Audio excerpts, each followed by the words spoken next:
Guys, we're kind of late. We should start the show. Oh, yeah. Does anybody have any coffee? I wish I had got a some Red more Bull. Do you want some of this Red Bull? There's a little bit left. I'll have some Red Bull, but I'm also going to have this cat right here. I love this cat. I wish I had some more Bloody Roar news, but instead, I'm going to first say hello to Roasted Pizza. Hello, welcome. First comment, yes, everyone is here. Berber Cat, hi. John Boy Dojo. Hey peeps, hope you're safe and sound. We are, thank you very much. You as well. Robert Sullivan, I was getting ready to play a PSVR game when it hit me, or did I hear my voice in my head saying, Bobby, this is AJ, David, Brian, we are going to be on or Seek the Game Cat meowing. Just incredible. What's up, my dude? Joe Grover. Send Joseph right over. MC the Game Cat, hello. Steve IRE, hello, laddie. Welcome from Ireland. Thank you so much for joining. Ryan Horst, hey. Paul Arnold, hi. That space shooter game, the Game Cat, hello. Wonder Rob, what's up, dude? Good to have you back, brother. Marcusor, Darth Dorian, spoilers, Baby Yoda tasted like chicken. Communist in the cat game, hype. That's right, it's time to get hype. Week Rodders, the Game Cat Durant fan. VR, the Game Cat. Texotron, the Indoor Cat. What's up, dude? Johnny No Pockets, aka the Who Dat Game Cat. Nick Mulo, Noah Person, SP, Decepticon. Oh yeah. Bow and Quiver, hello. First time making to a live stream. Welcome. We hope you enjoy the show. Toasty, hello. Ninja Tiger King, David Moore, Johnny Yankonik. Hello. Welcome, guys. So good to see all of you here so early. Making me proud. What up, Matt Marjinovich? Looks like Orseek has Reth in his closet or something. He says Reth says hi and good night, too. Maybe he's putting him to bed. I don't know. Good. Reth is a very mysterious man. Right. I can't figure out if Reth is a night owl or if he just never sleeps at all. Oh. See, it's one or the other. And if you don't know what we're talking about, go join our Discord. The link is in the description. Housekeeping. This is PSVR GAMESCAST Live. We film live every single Thursday at 6 p.m. Eastern. That's because that's right now. That's what's happening. We're doing it. I guess we'd be full of shit if we said some other time, wouldn't we? My name's Brian Paul from this channel right here, and I can't believe I'm all the way over here on the left. Fucking Discord always throwing me for a loop. This guy, however, man. in the middle. Sidelined. This is Dave from Dave Station. VR. I'm the host now, as we've decided I'm the host now, right? Yeah, AJ wasn't cutting the mustard. Is that an expression? Cutting mustard? Yeah, cut the mustard. Who the fuck cuts mustard? What a dumb expression. I don't know. Maybe mustard used to be hard and you had to cut it. You think so? You think they just they only sold mustard seeds and you had to chop it up like fucking cocaine rocks? Maybe so. I am looking it up right now. Brian, what are you doing over there on the couch with that mirror? I'm cutting mustard. And that guy in the far right. That's AJ from PSVR Underground. No, there's no one to your right. It's just you. Oh, this way. Yeah, what's up, man? Got the lights back on. Had to plug them back in. There's a celebration today. Man, we got a lot to talk about.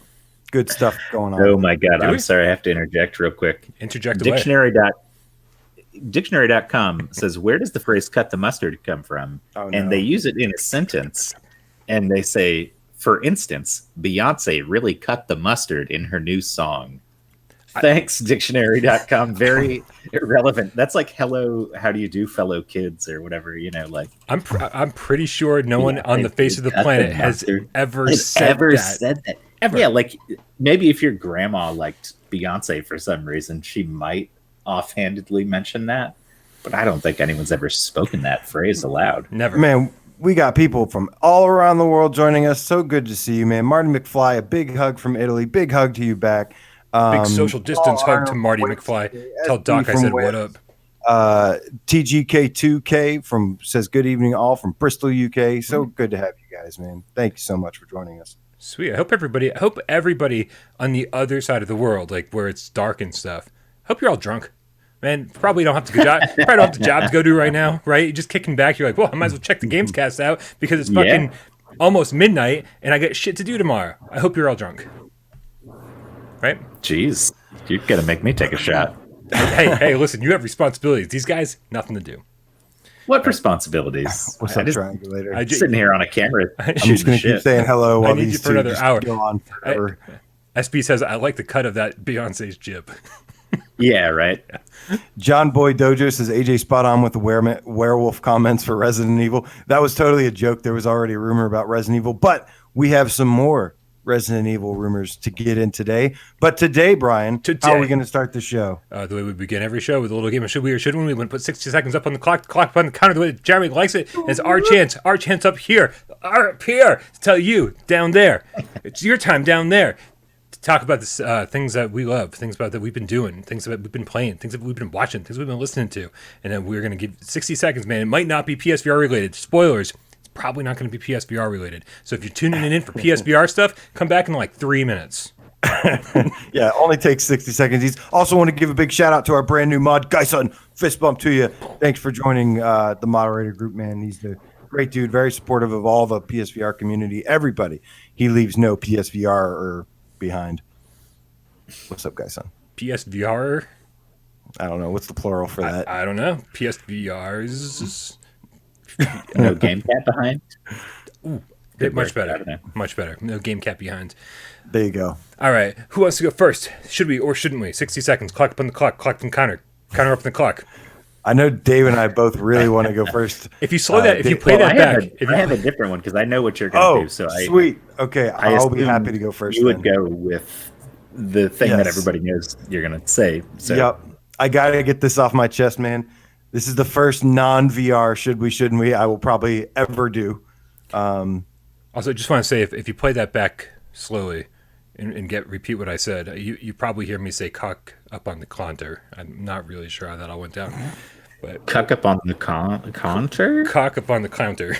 I don't know what a counter is. Cock up on the counter. Yep. The counter? Pretty sure that's one of those. Pretty sure that's where I'm putting it. I got one of those over there. Yeah, Crush my own head. Crush it. All right. AJ. On your mark, get set, go. All right, so I played the only flat game that I played in a long time, beaten, and that is my favorite game of all time, Final Fantasy VII Remake, and I gotta say, I fucking loved it. The ending, I will say, I'm not going to get any spoilers. The ending, it was a little convoluted and confusing, and maybe some purists like me didn't really sit too well, but everything, the graphics were stunning. I played it on my 4K TV, first 4K game I've played, because when I got my 4K TV, I also got a VR, and I never used it. So this was the first game I played in 4K. But the combat, the story was amazing. The graphics, the world, the detail, the fleshed out, everything was just absolutely fucking awesome. And I just got to say that, yeah, any fan of Final Fantasy VII, again, it's my favorite game of all time. I highly recommend it too. It's awesome, man. It's amazing. The music, I just go listen to like some of the soundtrack or something. It was absolutely incredible. How much time do I got left? You ran out. I wasn't paying attention. I was going to say, I thought he still had time left. No. Yeah, I was. Yeah. I have the clock. I have the clock on the wrong setting, so it actually disappears when time runs out. And it was like, I don't know where it went. It's just gone. It's supposed to stay cock there. up on the calendar. Put the cock up on the calendar. Nice. Here we go.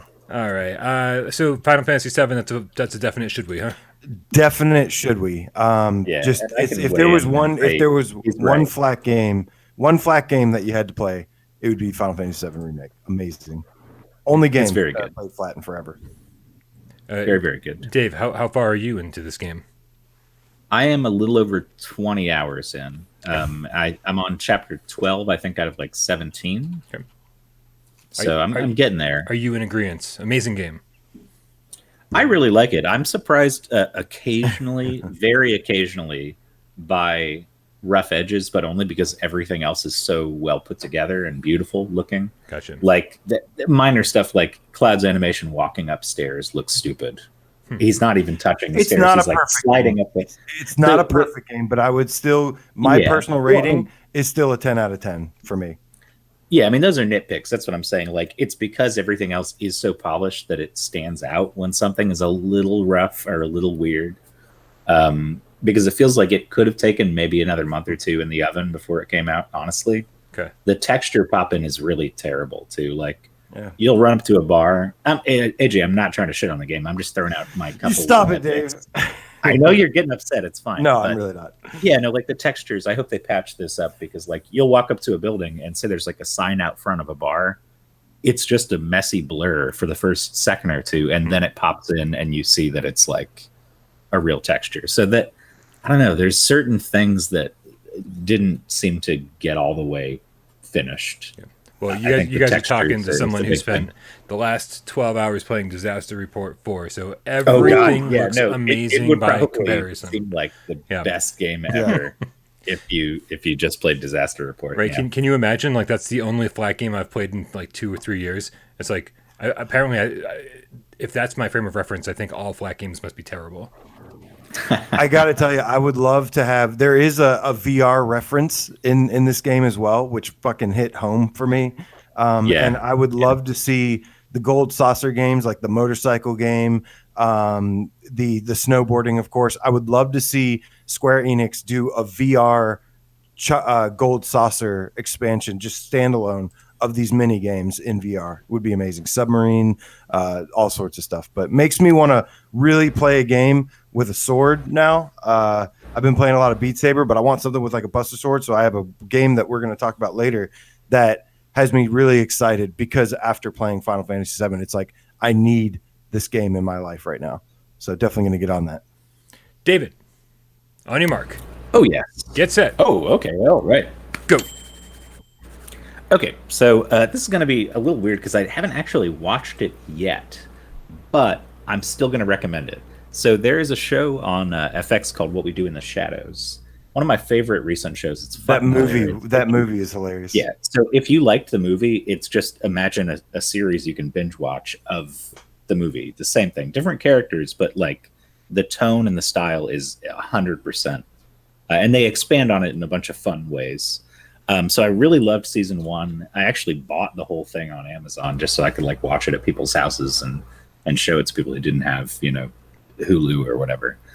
But yeah, no, it's such a good show. It's really well done, and they have a new season that started last night on FX. So I think it's on Hulu today, but it's like a 1-hour premiere.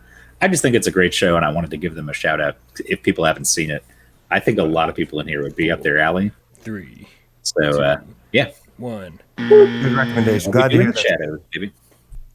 Nice. I love it when they're like and they're like floating. They get in fights and shit. Oh yeah. What was that dude's name? Tim was like the Nosferatu looking dude. His name is like Tim or something. So funny, man. They have Great. on the show version of it. There's this guy who lives with them he's played by this one guy who's always in stuff as like a nerdy bald guy, but he's like a psychic vampire whose name is Craig Robinson. And they're all terrified of him because he's just like, he sucks your energy out by talking to you in a really boring way. And so he's like the most powerful vampire of all. I don't know. Nice. It's a funny show. I like it. Yes, Chocobo Racing. Chocobo Racing. Yeah, Ryan. what is up? Did you get raised by like some strange nun who like didn't know how to pronounce chocobo? I don't know. I say there wasn't back in my day, Brian. There was only text on the screen, and last time I checked, Chocobo is a fictional thing. So I didn't look up. There also wasn't like really a lot of access to internet and like media at the time. So back in the dark ages, I just kind of lived in my own little world. So there was a lot of things that I pronounced differently, and I know Kotaku is still. You're supposed to say it Kotaku, but something in my brain still makes me say Kotaku for some reason because I'm just like trying to say it fast. So sure. I don't know what the hell's going on. R.I.P. Jason Schreier. Yes. So hopefully he's also lost. He's probably better off by himself. Oh, so They lost much Tim better. Rogers recently too. Kotaku's having trouble keeping people. I think a lot of it's to do with their management. Yeah, that's They what all seem to fucking hate the cited for CEO. sure. Yeah, and like Tim Rogers was talking about how everyone was saying when he was doing the video essays, he looked so shabby and unshaven, and his hair wasn't cut or combed or anything. And he came out and said that that's because he told his boss he would not cut his hair or do anything with it until he got a raise, and they didn't give him a raise, so he just fucking called his bluff and looked like shit on camera all the time. When you talk about Kotaku, it's like Kotaku doesn't exactly have like an amazing reputation. It's Jason Schreier has an amazing reputation. Like I don't think that They place is anything sometimes without him. Rogers. they sometimes Rogers get some does like too, breaking by news the or way. breaking scoops and stuff like that. That's the only other thing they really are like great at. But sometimes, Yeah. I don't know. Real quick, I'm going to do my shouldn't we just kind of so we can move along here. I feel like this is running longer than it should. Yep. But mine is on my market set go. Man, you guys know I love documentaries, and don't know if you guys know this, but I love street art. And one of my favorite documentaries of all time is Exit Through the Gift Shop, that Banksy flick that talks about like Mr. Brainwash. And I mean, it's mostly about Mr. Brainwash and Banksy and about all these other street artists. But recently I watched Obey Giant, which is just about Shepard Fairey. I mean, kind of like Shepard Fairey's like whole interaction in this, during this time and beyond that with the iconic Obama figure and all that stuff. Man, Shepard Fairey. Obey Giant. Yeah. Oh, yeah. The Andre the Giant thing. I mean, specifically, that's where like the Obey Giant thing came from. I mean, what an amazing documentary. These guys. I mean, like Shepard Fairey's like fucking really smart, but I didn't realize how all the different like legal battles he had with the different art that he used for his street art. I mean, so like, it's just fucking ridiculous. Go watch it. Obey Giant. If you like street art at all, if you like graffiti, man, this is a fucking cool ass documentary. Shepard Fairey. Awesome dude. All right. That's it. 60 seconds. Give me a shout out, Dave. Does he talk? Oh, real quick. That was it. That's for Texatron, the indoor cat rare with the $5 donation saying, can't stick around, but here's some pizza money. P.S. Everyone needs to buy Final Assault. It's super duper. I totally agree. I will tell you, I should have been focusing on that review all week instead of Disaster Report. Because Disaster Report makes me hate my life, and Final Assault makes me smile. Yes, and I will go ahead and get this tidbit of news out of the way because we have a lot of items to get through. I had a question real quick for Brian. I had it like a teensy tiny question. Yeah, absolutely. So in that documentary, does he talk at all about the influence of They Live on his art? Is that a thing? Because I feel like it's so kind of obvious that like he's inspired by that. Yeah, they talked about a lot of different inspirations and stuff, and like I'm not the focused young man I used to be. I'm ADD as fuck, and I'm always on my phone, either watching porn or talking to somebody while I'm trying to watch a movie. I can't do one thing at a time. But definitely talking to somebody while I'm watching porn, while I'm trying to play a VR game. Too many things. Yeah, you guys have no idea what I'm doing when I'm talking to you guys on the phone. I have to multitask. There's too many things going on in my life at once. I have to assume we're always on like hands-free, like speaker. Because I don't know what you're up to over there. Always. And I'm never wearing pants because I've worked from home for the last year. So there you go. Yeah. Excellent. So AJ, what piece of news? Yeah, talk to me. This piece of news because, by the way, what's up, Texotron? There is an update on the Final Assault EU release. I know it was supposed to come out April 7th, and it got delayed. It's just tied up right now, but it says it looks like it will land in early May 2020. There is no solid date yet. With the current world event, Sony is doing their best to get us out ASAP, updating info as it comes in. So, Phaser Lock provided that update. Final Assault is a great game, but yeah, there will be just hopefully cross your fingers that Final Assault gets released in the EU as soon as possible. But it is coming, and it's great. Do you think this is evidence that Sony is struggling with some of their certification things going on with everyone working from home with Corona issues? Probably, yeah, absolutely. Why not? I mean, with Down the Rabbit Hole and this Down the Rabbit Hole, they've been, it is funny though. It might not be because this has been the story all along. They've always been struggling with certification. So who knows? This ain't nothing new. It's really, yeah. I mean, it could be, it couldn't be.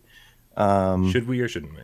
Yeah, it really, yeah. Either way, it's like at least they now have an excuse to use when they fuck something up. They're like, "Oh, Corona." Right. We're all going, "Oh, don't worry, Corona." I get it. If this wasn't already going on, it would be like, yeah, obviously. But with this kind of already being a thing, where the EU, sometimes the PEGI rating or something, there's so many factors that can play a part in it, so it's like, who knows? Yeah. But like he said, like Phaserlock said, they're doing their best to get it out as soon as possible. So I don't think anybody's slacking here. I don't think that's the problem. I think there's just lots of things. Yeah, I don't think anyone's slacking. Although, I mean, it just doesn't sound like their system was refined to begin with, and now like any little bump in the road makes it 1,000 times worse. Right. And this was something that they said. I mean, this is the reality is that PlayStation is 3 parts. There's a North America, there's a Europe, and then there's an Asia. And so they all have to work together, even though they're completely separate. So this process has to bounce between all of them. So yeah, it's a different process. We've heard before that it's a different process for each region. So who knows? Who knows? We have no idea. All right. I love it. Dave's in the chat. He says, if anyone's betting I'm not frozen, I'm just looking for something. So you just had somewhere else to be during the show? Is that what you're telling us, Dave? All right, let's move along. We can't wait for David all day. Yeah, we have a bunch to go through today, Brian. We've got 16 items on the list. I hear that's a baker's dozen.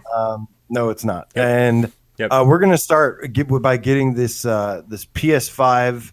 We don't usually like rumors and stuff around here, do we, Brian? Well, we always say that, and then we talk about rumors for hours. Nah, I think we mentioned some of the ones that come up that are a little bit more significant, but wanted to get this out of the way. And this does come via Bloomberg. But they have basically posted an article saying that Sony plans limited PlayStation 5 output in the first year. We have talked about this before. What are they going to do? And I think, personally, they're going to be playing it by ear. We know that Microsoft and Sony, despite Microsoft claiming that Sony isn't competition, that's obviously bullshit because they are in competition, and Sony is looking at them as competition, whether or not Microsoft thinks so or not. So I think both companies are kind of just playing by ear, just keeping the ship steady and going to see what happens. So we talked about that the possibility of them releasing the PS5 at a limited supply. And according to Bloomberg, which is not this is not an official Sony statement, so take it with a chunk of salt. But they're essentially alluding to the fact that PS5 is going to sell. They're going to manufacture less units at this launch compared to the PS4. And that they're also saying that the price that they're anticipating is going to be in the region of $499 to $549. There's also been other rumors elsewhere that have said it's going to be $450. So again, take this with a grain of salt. It's personally, I think I could see it being anywhere from $400 to $550. We have no idea of knowing at this time until. Did you say personally? Here's $150 range that I'm going to suspect. You never know. You never know. Yeah. Well, guys, I just want to say right now, if you can afford it and you're thinking ahead, take that $1,200 the government just gave you. If you don't need it for anything else, obviously use it for food if you need it for food. Definitely save it. I just put it in savings. And so as soon as I can pre-order, because I think you're going to have to hop on this fast if you want it launch day. Because I think there won't be that many of them. That's exactly why I wanted to bring it up. Because for those that are dead set on grabbing a PS5 day one, you want to be ready just in case there is a limited supply, because there's going to be some jackasses out there that are going to buy 4 or 5 of them at a time, or however many they can get away with, and kill all the demand for other people and then try and sell them for more. So everyone that wants a PS5 day one, like us, of course, Best Buy has notifications that you can set up, and a couple other places have notifications you can set up. So just want you guys to be ready, because in the coming months, we're going to be getting more news on the PS5, and eventually one of those is going to come with a pre-order date. Let's take care of these tips. I want to talk. I want to talk more about this in a second. Who's that? Johnny Red Pop Stray Cat. $13.99 in Canadian dollars, which everybody knows are not really the same as regular American dollars. It's like Monopoly money. It's fake. A shout out and goat put. Oh, fist bump. He meant to say fist bump. I was like, what's a goat put? I was thinking like a shot put. How did you get fist bump out of that? That's amazing. Goat put. No, later he has another tip that says autocorrect. That was fist bump. My bad. So that's the one. I kind of jumped ahead in the line of nice. I'm glad you figured that out. I would never have gotten that. Okay. I think a goat put would be like an Olympic event where you throw a goat as far as you can. I'm totally down. Yeah, it's popular in Ukraine. I don't think it would. Yeah, it would be. PETA would be upset. Anyways, our fellow mod Geisen, shout out to all you breathtaking peoples, and to you, Brian, AJ, and Dave. Keep up the great work, gents. You are the most breathtaking of all. Thank you very much, Johnny Red Pop the Stray Cat. Is that a kiss and a tornado? Is that a love tornado? I don't know. Love tornado. I wonder if he meant to do Sharknado. I don't know. It's very possible. Oh, maybe, yeah. But okay, we got another one here. But I'll take a tornado of kisses. Brian, you want to take this one? Sure, this one's from MacGyver's cousin with the Australian $10 saying, going to watch later. Have some of the good stuff with 3 little pizzas. Slices. Pizza. Oh, yeah. Pizza. I think he's talking about, that must be the Little Caesars he's talking about. But I think Little Caesars is just pizza. I don't think it's 3 pizzas. Oh, you're right. Right. Wow, okay. After living off of cans of tuna for like 2 weeks, I had to order some pizza, and it was so good. So worth it. And then, of course, the shout out for the autocorrect, Johnny Rypop with the other. Yeah. And it says which you already ducking mentioned. autocorrect. Love it. Thank you for all the donations, folks. We appreciate you. Thank you, We Ryan. love you. We have to move on. PlayStation 5s real quick. Is there any chance that they are, again, taking advantage of this coronavirus situation to kind of pull a Nintendo strategy and kind of get people hyped? I don't think they would. No, I don't think they would. I think they're monitoring the situation, and I think they're going to act accordingly as to what the best is in terms of that. Because yes, you got to remember there are a lot of people that have lost their jobs and stuff, so the demand is going to automatically be less. And I think when they say the whole less, supply chain is fucked. The Right, whole supply chain is fucked. and when they projected, I believe that the number they projected was only like 2 million less. Like I think they were saying they're gonna launch with like 5 million units, and as opposed to I want to say PS4 was like 7 million units. So I could be wrong on that, but this is all speculation stuff anyways. I mean, that's not from like sources. notably different, I guess. Like 5 to 7. And I feel like you said, there might be lower demand, especially with PS4 being such a strong console and it's going to get a price cut anyways. They're probably going to sell a shitload of PS4s when the PS5 comes out, especially because they're already out there. So say you want to play Last of Us Part 2 and you're like, man, I really want to get this on PS5, but the stock is low. I guess I'll just get a PS4 and that'll keep me for a year or two, and then I'll get a PS5 later.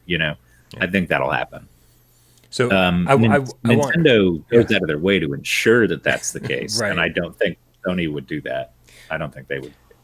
I just think it's a difficult. They're in a weird position, and I think that they're showing for the first time in a while how nervous they are about competition. I don't think they have a lot to worry about, but they are saying, they're saying we are worried about our competition when it comes to pricing. They had Mark Cerny come out and talk about all the specs, because the specs on paper look a lot worse than Xbox's, or slightly worse than Xbox. So they couldn't come out of the gate being like, here's our console, it's not as good as the competition. So I feel like manufactured scarcity could totally be something that they're willing to do just to kind of like get off the ground and make sure that they hit the ground running. I think manufactured scarcity is kind of a weird concept, because there is scarcity in manufacturing across the board right now. So like, even though Nintendo has gotten past that phase of the Switch, right? Mm-hmm. Typically before this coronavirus thing, you could just go get a Switch. It wasn't hard to find anymore, even though there was that initial scarcity. During the coronavirus, they're so difficult to produce. They haven't had any, and people are selling them for like twice the retail value. And so I think that's indicative of the fact that like every major console producer is going to have hard times.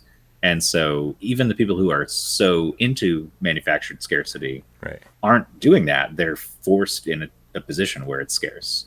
And I think Sony positions itself as like the everybody's main game console, whereas Nintendo is always like a boutique product. Yeah. And I think that's why they do that. Yeah, I just want to clarify. Like, I just want to investigate all angles. I don't actually think that this is something they would do. That would be a new strategy for them, and I don't really think that that's their angle. I don't either. I think they're just playing it smart, and they're trying to ease into things because you don't know what the economy is going to look like, a year from now or whatever. So, or later this year. So, they have been like saying that they still plan on doing holiday 2020. So yeah. We'll have to wait and see what officially happens. But like I said, you just want to be ready. Make sure you snag those, because they're going to get flipped for, like I said, like twice the price. You're going to pay a shitload of money if you don't get one pre-ordered. Before we move on, I want everybody to go on record and tell me the exact price you think the PlayStation 5 is going to be. I want to go on record. This is a pizza bet. Whoever wins, the other two have to buy the pizza. Okay, I'm cool. Especially if we're splitting the pizza, that's easier. Okay, so $4.50. but nothing too fancy. No, don't go like 12 toppings, deep dish, extra large. $30 like, limit. $436. No, you spent $30 on one. Say for fun. five hundo. Fuck. On the nose. $4.99. Okay. $4.99. So see, 500 would have been my bet. 499 would have been my bet. But since AJ took low and you took middle, I will go high, even though I don't think it's going to be. Okay. But I will take that bet. I will actually bet that it's going to be 500. But for the purpose of this bet, I will say 550. And the base, this is the base unit. We're not talking about like your 2 terabyte version or whatever the fuck expanded storage, if they have that when it comes out. Yeah. Although I guess usually they just launch one model and they add that later. But the chat's kind of great tantrum says, "Is this is the Price is Right?" The Price is Right. Yeah, 500. Come on down. Johnny Ride Pop with the 900. What? That's how much it's going to be in Canada. I don't know. I don't know what's going Canada, on. it's gonna be 900. That place is insane. I mean that might be like Thanks, closer to what it cost them to produce it, and then they're just everybody makes a loss on their consoles for a few years.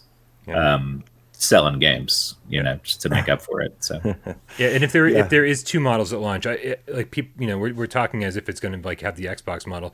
I don't think it will. I don't think there's going to be like a Lockhart. I don't think there's going to be a Pro. I think it's going to be one. I can't see the value of a Pro. I mean, the thing's so goddamn good to begin with. Like, who needs a Pro at this point? That's way down the line. I think the only option might be, hey, here's one with a bigger hard drive.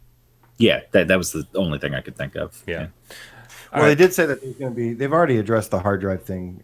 That they will have compatible hard drives that you can swap out, but you got to wait for them to say that yes, these are compatible, because size, everything, speeds all matter. So and that guy as well, I think, has the best answer at $1,000 for the Squishy Special Edition. And this brings me to an interesting question too that we didn't talk about. We're saying there's going to be one basic unit probably when it comes out, right? But I don't expect. Are there going to be? Do you think there'll be variants like they had, like the not if they're PS4? Do you think if it launches, say, for instance, with a PS5 version of Ghost of Tsushima or Last of Us Part 2, I would be really surprised if there was never a Last of Us Part 2 special edition PS5, because that seems like an obvious no-brainer. I think they're going to. I think they're intentionally going to try to keep the price as low as possible. That's why. Well, that's just a skin. I mean, that doesn't cost. Those never cost more. Like the Star Wars one, my friend got because it was actually cheaper. No, but when the rest of them were, he got one cheaper new. Yeah, no, because I mean the ones that they had in stock. I guess for whatever reason, it was GameStop had those price lowers, like a bundle or something. I don't see that being at launch. I see that maybe being at least a year later. Having kind of bundle. I mean, I guess they hope that people. I don't see one be so into it that they buy a second PS5 just to get the fancy one, because people do that shit. Yeah, and they can sell it to them twice. So I guess that makes sense. Yeah, I just thought maybe to get people pumped about some of those games coming out. I think being pumped would be lowest price possible. That's how they did it last time. Everybody thought it was going to be like 500, blah blah blah, and they're like 400. Everybody flipped their shit. So yeah, it was over before it began. They might also just play it by ear and see what Microsoft is doing and go by that. So, anything else on this, guys? No, I think it's time to move on.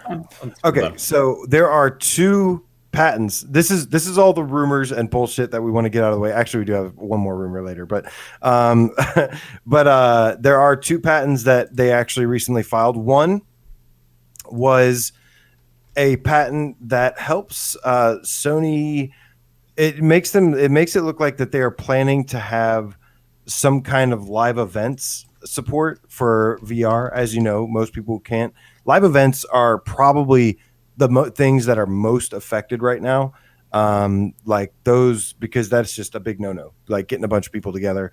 And so Sony has recently filed a patent that shows where basically how it could work and have it set up to where you could experience live events from the safety of your PlayStation VR.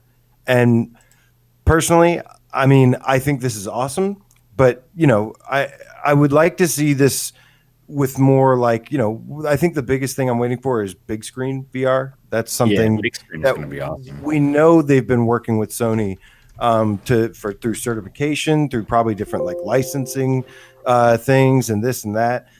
Big screen VR is going to be the first one, because there already are a couple of like event viewer apps and stuff. And I know a lot of people really like the sports ones. Well, so I have an opinion on that specifically, actually. I feel like there's like two separate types of live event spaces you can have. Right. And you can't tell from this patent which it is because, like, say the NBA VR games that you can watch on like Next VR, I think that's what it's called. Right. Or that you used to be able to watch. I mean, now they don't have NBA games anymore. But those always look pretty bad. Like, it's hard. The resolution is not very good. I don't know if it's the streaming, like if it's like a bandwidth issue, or if it's just the hardware is not set up to do good streaming of like full quality 180 VR stuff. But it just never really looked that good. But if you have something like, say, Big Screen or Rec Room, then you're creating an event space in a virtual space, and there's no issue with fidelity. You still have like people there in a game platform, and I think that's better. Like Big Screen is the same thing. You're sitting together with people in a game kind of engine watching a movie together instead of like you're supposed to be on the court side, full VR watching a basketball game. So I think that's a lot more feasible. Big Screen is going to be fucking awesome when it gets here. If anybody has a Quest, you should know at this point. It's really cool. Are we moving right to the other patent? Is that what we're doing? Yeah, if you got nothing to add. Well, Handyman Can VR says Rec Room will beat them to it. I have heard things about like Rec Room. I know they've already launched like some meetings app thing where people can hold like digital meetings in VR and stuff. And then Shenmue said, I watched the Soccer World Cup in VR in 2018, needs higher resolution headset. Yeah. I think it's the bandwidth though, because you're I don't think it's the headset. It can go can do 1080p. Like 1080p once we have a PS5 is going to look great to you. Because we haven't got full 1080p really like natively too often. All right. So the other patent, and then we're going to move on to the games, is there was a patent for. Hold on, let me get my ducks in order. Whack. Put them in a row. Get those ducks. Ducks in a row. Whatever. Ducks in a shit. I just closed the window. Anyways, ducks there's a patent. Shit. Ducks in a shit. There was another patent which Brian's going to pull up now, or already did actually. And it looks like some weird, like rubber bandy thing that like you put your fingers into, and like it basically tracks your fingers by sticking your hand into it, your fingers into them, and like I don't know, and can like move them around. It's almost like a glove. The interesting thing about this as well is that this band also shows capability of like being on your legs, like you can stretch it or whatever, and attach it to your legs. So it just shows that they're experimenting with both finger tracking, which we already saw the other patent for that controller. They're really tinkering around with like finger tracking and feet, like full body tracking, it seems. Do it up, Dave. Do it. Oh, kidoki, I can do it. You can't squeeze me anymore. Help! Danny Parker, €6. Oh yeah. No message. Thanks, Danny. Thank you, Danny. If you feel like sending a message, we get you covered. Thank you very much. Appreciate you, guys. I don't know. I mean, like, do you think this? It looks kind of cheap. I mean, I'm sure it's like more expensive than this patent makes it out to be, right? But like, it sort of looks like cheap finger tracking, and you got to wonder if Sony's like, well, this is something people want. How cheap can we do it for? Just like put a band together. The thing about this is they're going to go like, for functionality. I think they're going to go with what works the best and something sleek, and I don't think this is going to be it. But it's funny to see. It's just, to me, it's kind of just amusing just to see what they're tinkering with. Yeah. I just think it's weird because, like, for me, finger tracking is something that's cool in like concert with a controller. Like, if your controller that you're holding in your hand is tracking your fingers, that's one thing. This just looks like a wristband, and if you're not holding anything in your hands, that's like a huge kind of tactile sensation that I think would break immersion. Like if I'm just using my hands, but I'm not grabbing anything in my hand, I don't think that's going to be a benefit. So I don't know that this would be like particularly fun to play with or immersive, really. And then you got to use Berbercat it with says- that guy hiding behind your TV the whole time, so that's weird. Berbercat says that's a ring of lights around the wrist, and a camera tracks the change in light differential as the fingers move. So this is the kind of thing that I think it's not something you stick your fingers into. That's my bad. It would be useful as like a work application. I feel like, so say you had like a virtual workspace and a computer in front of you where when you moved your fingers, it typed on the little fake computer there, and you could get used to that. And you'd have like a window over here with some shit you're working on, a window over here with some shit you're working on. But I feel like in a game, if I'm grabbing a gun or picking up an item, like I want to hold something in my hand. Yeah, Right. for sure.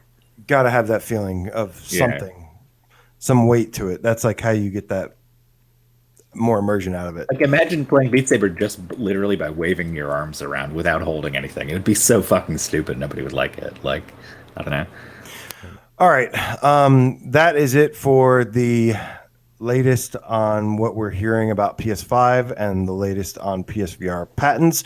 Of course, always want to hear it from the official source or from us once it's official. But this is just, this is just fun stuff for me to talk about and hear your guys' opinion. I love hearing your guys and the Game Cat's opinions on this. I just like hearing you talk about it. So, all right. So moving on, we did get the PlayStation Blogcast recently sat down. It was actually hosted by Justin Massengill, the guy that usually does like the drop and some different things. But he actually cut to an interview where Ryan Payton from Camouflage, who's been working on Iron Man, gave us a little bit of an update on what's been going on with Iron Man VR. And it's a really quick thing. It's on my Twitter at PSVR Underground if you want to listen to it for yourself. But if not, I've got you covered. So the latest is basically, as we know, Iron Man was scheduled for May 15th next month, and that was delayed indefinitely along with The Last of Us 2. So he gave us an update and said, basically, despite being in a location first impacted by COVID-19, the team is safe. They are based out of Seattle. So really great to hear that the whole team is okay despite being in one of the hot spots right now.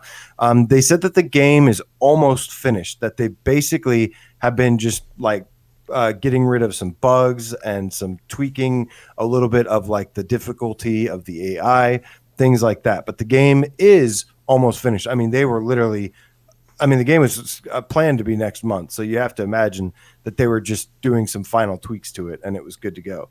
The plan is to deliver a full game and not just an experience or glorified tech demo.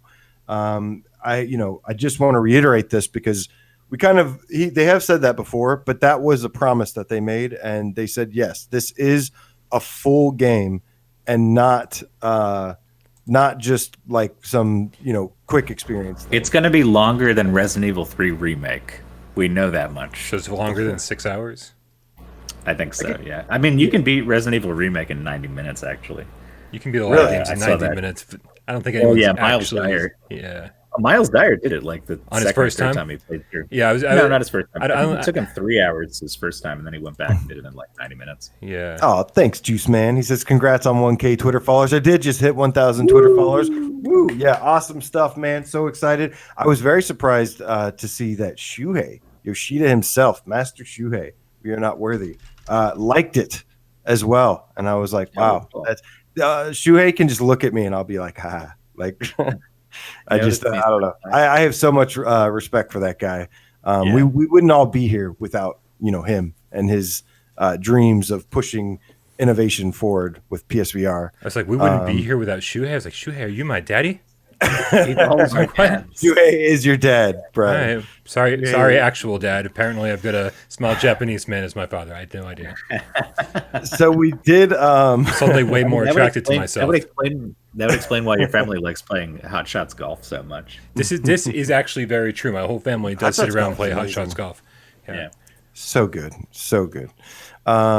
But yeah, finally, last but not least, they said that I do want to add, in addition to the full game, this is supposed to be a full like story too. So they're going to tell a full, completely unique story about Tony Stark as well. So story, full game, all that good stuff. And we did notice recently. I love completely unique stories in the comic book universes that I've come to know and love. The villain is the villain is an old one that they kind of brought back, and that caught a lot of people. I'm not a comic book guy, so I don't know. But all my comic book friends were like, "Oh my god, that's so and so," and I was like, "Okay, cool." But apparently, it's a really cool villain. I don't know. Anyone in the chat know who that villain is? Because I don't. Anybody out there reading Iron Man these days, or just watching him on the movie screen? Big old movie screen. Finally, there was the demo. The code for the demo popped up on the PlayStation Network on all regions, and they did say that if it's possible, they are going to release a demo before launch. So their focus is getting the game finished first. And then they're going to try to optimize and tweak a demo if they can. But yeah, that comes via PlayStation Blogcast. Do you think this was a weird update? Like they called this an update, yet they didn't actually say anything. Well, I thought it was nice just to hear that the whole team was safe and that they did say like what they were struggling with. Well, not struggling, but they did say that like during this time, it's actually working on the game has been a nice distraction for them. So it's just nice to see something positive about the situation that they're in, despite it not being, the best thing that could happen. It's also like them being optimistic about the situation and stuff was refreshing to see that, yeah. So the answer is, terms of like, the answer is no. There was no fucking update. We don't know anything more about Iron Man than we did before. All we know is that we knew it wasn't an experience. We knew it was a full-fledged game, and we still don't have a release date. I had kind of forgotten about the whole thing about it being a game, full game. So it was nice just to hear him reiterate that and say yes, the story, the full campaign, all that. So we're gonna get that some was nice B12, AJ. It's good for your memory. Yes, you need that B12. Yeah. You and your B12. Gotta take B12, man. Otherwise, B vitamins are great. I got my B vitamin supplements. Oh yeah, I forget to take them sometimes, but because you don't take enough B12. It's cyclical. It's a cycle. Yeah. Damn it. All right. Well, I hope Jay Meow is in the chat today because just want to give you guys a reminder that NDreamz is doing a giveaway. Actually, it's not a giveaway, really. It's not a contest. NDreamz has said because of the situation, we are giving away copies of Perfect VR, Brian's favorite game. Me. I was just thinking that. Where Did you say get, Brian's favorite game? Yeah, he loves it. Oh, he's the one that tells everybody to buy it. I thought I was notorious for tearing that game a new asshole in front You guys both are. Tens of thousands of people. So they actually said that you can DM them and get a free copy of it, and they will hook you up. So I just thought that would have been free to begin with, honestly. But yeah, you should have been able to look at the bottom of your shoe and scrape off a free copy.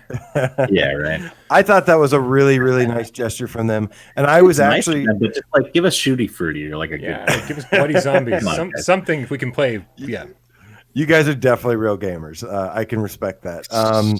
But I was like, wow, this is a really nice gesture. Let me go buy a copy of Perfect. And then I went on the store and saw and then I saw it was $9.99, and I was like, nah, never mind. Still $10. That's amazing. Yeah, I thought it was like $4.99. So I was gonna totally support them for that, and then I was like, $9.99. I don't really have that kind of cheese right now for Perfect. Yeah, but if you do pick it up, Jay Meow highly recommends the snow level. He says, the one where it's really blurry and nothing happens. Okay, cool. Yeah, that's all the levels, Dave. Believe it or not, I see on Reddit all the time. People are like, "What's something I can just buy and just sit around and do nothing in?" So there are better versions of that game. I agree. So I agree. Go sit in a bar in Skyrim and listen to the dude play the lute. Like seriously, that's better. Like just one scene in Skyrim. Pick any bar, go listen to the dude play music, and just sit there and pretend to drink beer, and that is better than the entire game of Perfect. And you probably already have Skyrim. This is an interesting perspective to have, but it's also an inaccurate perception to have.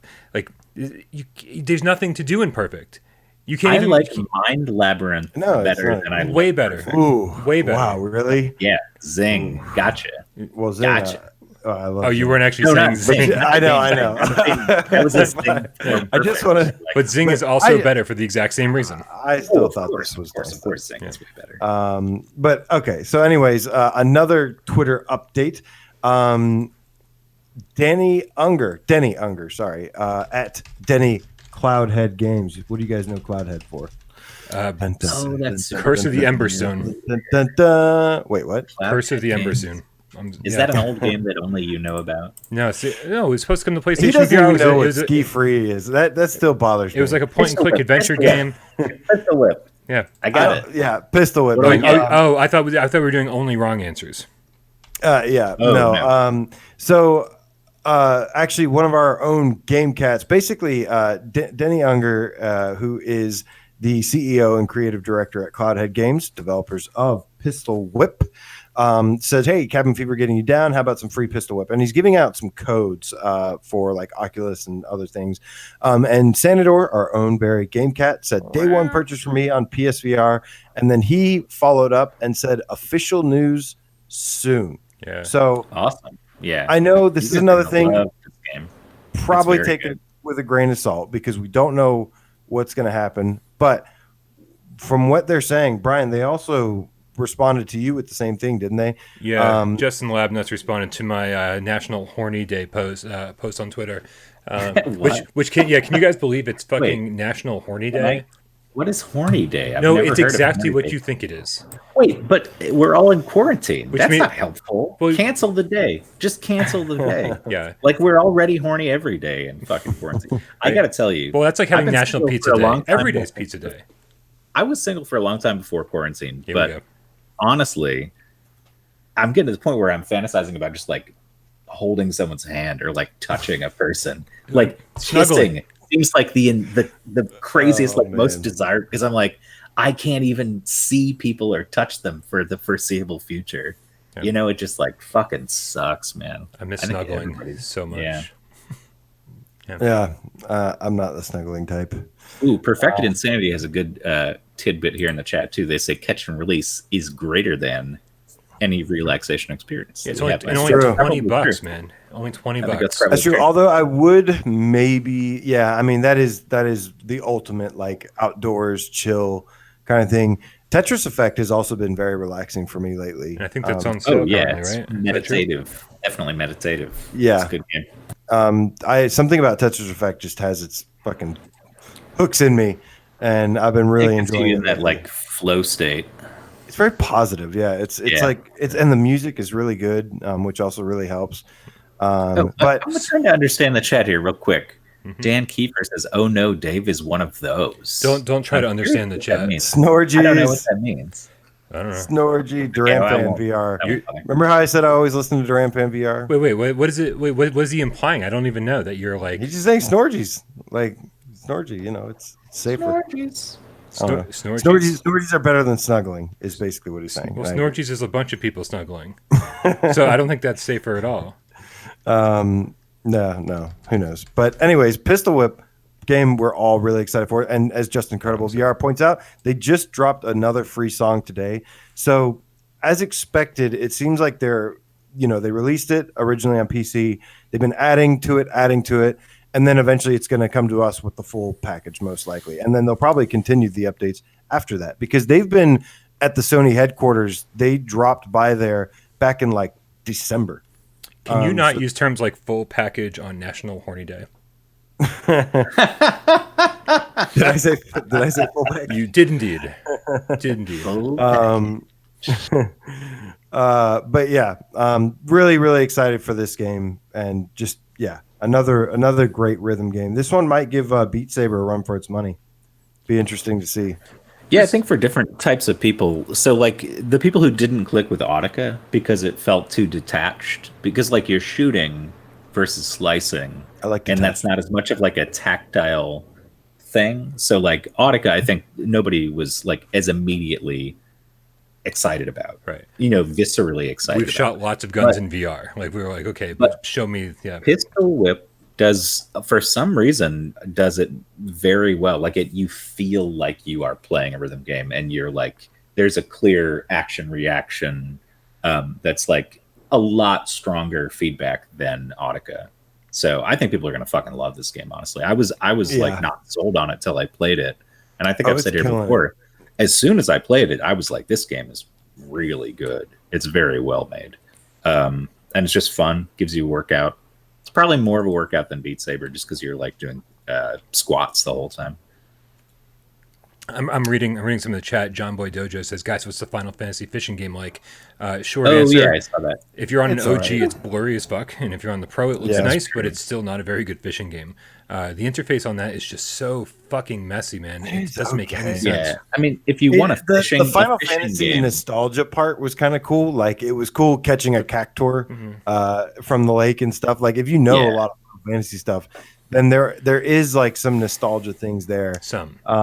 But it's not like I would highly recommend catch and release over that. But it's the it's a totally different game. Like it's not really like a normal fishing game. No. It's like a series of monster fights, like boss fights. Yeah. You're like shooting. Shooting a crossbow at shit. Yeah, I actually kind of like that part. Well, I'm just saying it's different than catch and release. Like it's way different. Yeah, it is. There's a lot of standard fishing, like a lot of standard fishing between boss fights. I guess the part that sticks out to me are the boss fights, right? Though, because the standard fishing is boring as fuck. Yeah, that's true. Yeah, the boss fights are cool, but still, like they're not that good as far as a boss fight. You would think. I remember seeing the trailers for Final Fantasy Monster of the Deep and seeing. In seeing fishing and harpoon guns, whatever the fuck they were calling them, and I was thinking, oh my god, Final Fantasy and fishing, what a great combination! Can you imagine like pulling the fish up out of the water and like using magic on the fish, and none of that comes into play, right? When you're able to use the crossbow, they just switch from the fishing rod to the crossbow, and that's all you're doing, just sitting there hitting the trigger. And so it's way less exciting than it should be. And then when it's time to use your fishing rod again, they just switch you back. And so you're not like doing this and then doing that and then doing this. You're just like, it's fucking kind of boring. Yeah. And I will say too, you mentioned the graphics. If you've ever been curious what foveated rendering is, look at this fucking game, because the circle in front of your eyes is pretty crisp. Like it looks pretty good. And then as soon as you get to the edges of that circle, there's a very clear drop off. I've never seen a game with that strong of a foveated rendering. It's pretty crazy, but yeah, it's not worth buying just for that, obviously. Yeah, just get catch and release. That's it. Catch and release is good. Yep. Yeah. All right. Moving on. Yep. All right. So, guys, we got a release date for Pixel Ripped 1995, as well as a new trailer. Well, we got a release tentative window, so there's that. No, it's for Quest and other platforms. It's next week, right? Next week, 22nd. Right. 22nd. Okay, 22nd. And then PSVR is like whenever. It's sometime. No, it says the next month. It's saying hopefully May. That's all we have. Hopefully May. So like if it doesn't come out in May, don't be surprised. It's hopefully May. Yeah. Well, we'll see what happens, but with this new trailer, it showed like a little bit more of the different little types of mini games and stuff. And man, I don't know if you guys know, but I love Castlevania. I love a lot of these games, just like I loved Pixel Rip 1989. I really, really loved, side-scrolling platformers like that was. And this is basically just the next version, 1995, where it's like there's like some Zelda-looking games, some Metroid, Super Metroid stuff, some Streets of Rage or Final Fight, depending on which one you played, Castlevania, even like stuff like Battle Cars, it looks like. So looks really awesome. Yeah, the only thing that I'm worried about is that maybe you can't capture lightning in a bottle twice. Like that this was such an exciting, cool concept the first time around, but like maybe they should have made a different game instead of, because like clearly Anna Rivero has cool ideas, but I don't want to find out that she has one cool idea that she's repeating incessantly forever. And it seems like this is the second out of like a trio of games, probably. Did it say 5 games? Was that what they 5 said? games. I want her to do something else. I want to see what else is kicking around in that. Well, brain. it was all supposed to originally be one game, and just because of the way VR is and this and that, and resources and time and all this, because of that, it has to be split up into 5 different games. So we'll see how far they take it. But her plan is to. So the thing about that for me is like, so Moss Chapter 2. Let's think about Moss Chapter 2. Do we have to? At this point, if it came out, I would be less excited about Moss Chapter 2 than I would be about a new game from the same developers by Polyarch.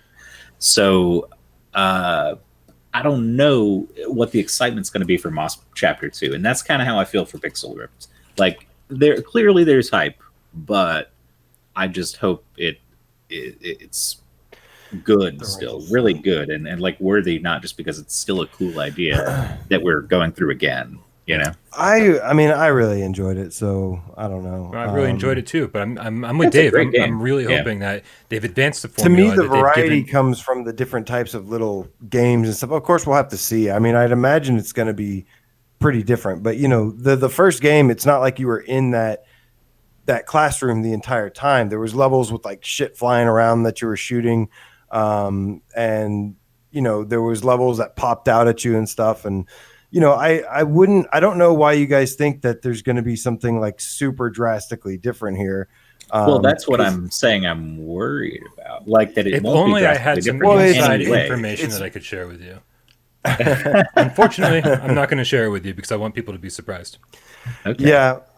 Actually, I've got something cool to share on this as well. I'm actually doing an interview with Anna where I'll be hosting. It's over on the PSVR chat show. Make sure you ask her about pies. No, we've already covered pies. Brian, you were there for the first interview. But yeah, it's going to be on this channel called PSVR Chat Show. And there is already an interview where actually Brian was there for the original one. Yeah. She went into her whole life story, and you know, it was a fascinating story. But this one, I think we're going to just cut to the chase and do more of just direct stuff about Pixel Rip. So, you know, Quest and PC will already have it, but those related to PSVR, you're damn right. I'm going to be asking some PSVR related questions to see, like, you know, if there's anything different for our version. So it'll be cool. I want to just toss it out there. I know some of you guys probably haven't heard of that PSVR Chat Show channel before, but they've been around for a while doing developer interviews, and they create these like custom rec room stages for everyone. And my favorite thing about watching them or being part, because I've hosted them in the past too, where AJ was there as well. But just seeing the creators of a game be in a space that was so lovingly like recreated.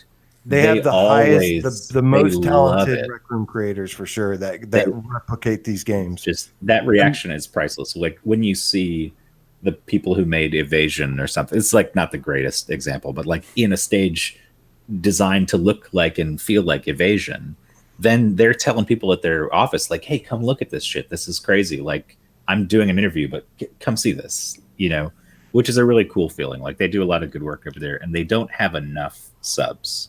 Honestly, they don't have enough subs. So if you guys go over there, just toss them a sub.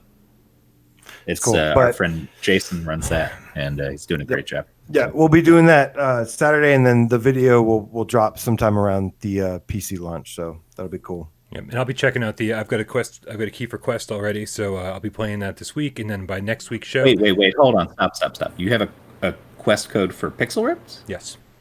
So we're talking after this. We need to have a conversation after this because I need that too. I need to get that somehow. So what I'm saying is that next week's show, even though it won't be out on PSVR, I'll have full impressions for you. To be able I will too. Hopefully, come on, hook me up, man. There you go, dude. You've got the same connections I do, man. No, I don't know. All right, well, we'll talk. I'm sure you got somebody's email address. I don't have. Settle this. We'll talk about it later. That's what I'm saying. We should talk about it after the show. Yeah. But really, really excited for this game. We missed a tip. I want to go back. Absolutely, please do. Far beyond it. This is Delirium Drew, VR the Game Cat, $4.99 tip. He says, "Yo, cats! I forgot what day it is, Drew. It's National Horny Day. How could you forget? Horny Day. Full package today, Drew. Full package, nothing less. Package. Hope everyone is well. Can't wait to spend some of my Uncle Sam check on games. Yes, that's if you have the ability to. If you have the ability to, go ahead and do it. Because why not? It's not often the government actually just gives you money. So, you know."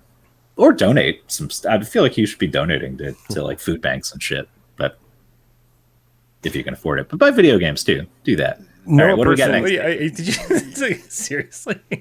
What? No, I mean it's like just telling people what to. you got money, man. Fucking use it responsibly. Donate if you want to. Don't feel as though you have to. I'm just throwing ideas out there, man. I don't know. I'm just saying. All Maybe right. somebody was like, "Oh, I'm going to buy a cool game," and they're Dude, like, "Actually, I would like to help people." Anna's in the chat. Anna Game Dev, what's up? Anna? We were just talking about you. Yeah, I can't wait. I cannot wait. I mean, I used to like bug her about Mega Man. I was like, wait, so was this from Mega Man 2? Was this from Mega Man 2? Like from the original, or was this from Ghosts and Goblins or whatever? So it was really, really awesome. But yeah, Anna, I will definitely I'm looking forward to seeing you Saturday for the interview. It's gonna be a lot of fun. Yeah, I bet that stage is gonna be incredible. Because the last Pixel Rip stage they made was awesome. They recreated the classroom. It was very cool, and Anna obviously was like, "This is so cool." Classroom. Yeah, and that was really fun. We had a good time with that. We acted like students in class. Like I was like raising my hand and stuff. Yeah, that's a really cool interview. Anna, hit me up. I want to try out this game on Quest. We'll talk later. I want to try this out. All right. 1 sec, I gotta adjust my lighting here because this side sun is coming in really strong. I'm really trying to go in like spoiler free. Like I don't want to see like all the different mini games, because that's my favorite part is like all the different games where they take inspiration from and stuff. And I've already seen, I saw Castlevania and I was like, that's all I need to see. Like I did see like some that look like battle cars and a couple other ones, but I'm trying to go in like as spoiler free as possible into this game and just like have like my childhood come back to me, just like rushing back to me with each one I play. That man touched gonna me. Be awesome. But yeah, thanks so much for dropping in, Anna. Great to see you. Yeah, we're all really excited. All right, guys. So we got some updates on. So I was talking about how I was playing Final Fantasy VII Remake, and I absolutely loved it. And now it's made me want to play like a game. I went and played Beat Saber after, but it's to me a lightsaber. I know that's like amazing for a lot of people, and it is amazing even for me. But I like great swords, man. This is the biggest buildup of any news. Great swords. So I have an update for Swords of Gargantua, Tesseract Abyss. This game was actually, this comes via prtimes.jp.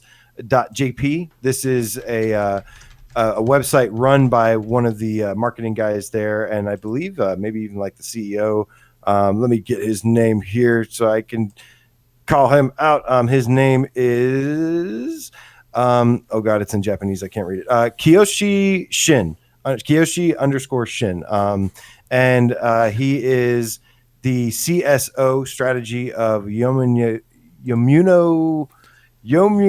I've been saying Yomuneko. I don't know if that's right or not. Yomuneko is right. It just took me a minute. He's associate professor at Digital Hollywood Graduate School, blah, blah, blah. But he wrote this article with some significant updates. After Final Fantasy VII Remake, I need this game in my life so bad. And because I can't wait. Even I've been talking with another one of the developers, and like I've been posting him just how much of a fan of like great swords I am. I've got a Buster Sword replica. I always play as like Guan Ping in Dynasty Warriors games. You gotta drag that out again, man. I want to see the people. Last time I almost hurt myself. I think last time I stabbed my toe, so I haven't done that again. This would be the most perfect time for you to have that. After the time I stabbed my toe when I brought it out, I was like, okay, I'm not doing this again. There's just not enough space right here. I need to move stuff around. But this game has a huge, a lot of stuff going on for it. So the plan was originally for it to launch in late April this month, and later, Anna, and the game is actually being pushed back to late May now.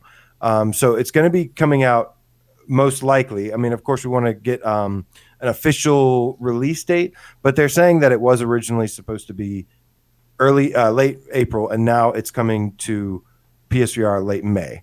So it's been pushed back a month. And the game features realistic sword fighting in VR space, roguelike action. There's like weapons and abilities you can acquire, and it's of course online 4-player battles. Now, that's not the only thing, guys. There is also a significant update coming that they've provided for the autumn 2020. There is Swords of Gargantua, Opart's Labyrinth, and it's essentially a new mode that they have laid out a roadmap and said that they're going to be doing some updates for. PC side is going to get like customization, like I think where you can build like custom characters, custom levels, things like that. But it sounds like this is that's up in the air for PSVR. No plans for that at the time. But this mode, this Opart's Labyrinth, is going to be featuring a PvP duel mode, an online lounge where it says this is a new area where up to 10 players can interact. You can communicate using voice chat and a new function, emotion, expressions, and fixed phrases. You can also try each stage by forming a party with players who are there. But essentially the way this is going to work is it says Opar's Labyrinth is a large-scale update content update where you can get hidden Oparts on the stage of an automatically generated map called the Labyrinth. A maximum of 4 people will sneak into the Labyrinth, explore the Labyrinth, and collect the hidden Oparts. Using Oparts gives you the means to fight new bosses and enemies. So guys, for everybody who was saying that, this is just a combat mode, now they're saying that they're working on this new mode where it's like you're actually going to group up and get to explore, and sounds like some dungeon crawling stuff. How about that? I hate automatically generated anything. This game I'm struggling to get excited You like about the in any persistence? way. Well, the persistence is different. Yeah.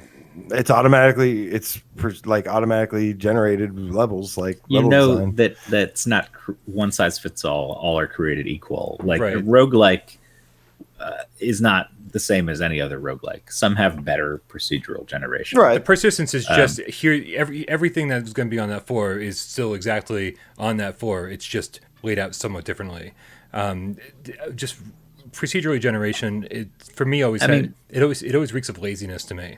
Where I'm not kidding. Where it always seems like instead of creating a bunch of different levels, we just randomized it for you, so you don't know what it is. Like doesn't always work for me. Counterpoint, I don't know if it's always laziness, but sometimes it does result in stuff that's crappy. Like No Man's Sky. They've gotten better, but there used to be planets that just fucking sucked, man. Like stupid planets there's no reason to go to, and they just looked like shit, and you were like, I don't like this fucking place. I wasted my gas to get here. Now I gotta waste my gas to go somewhere else.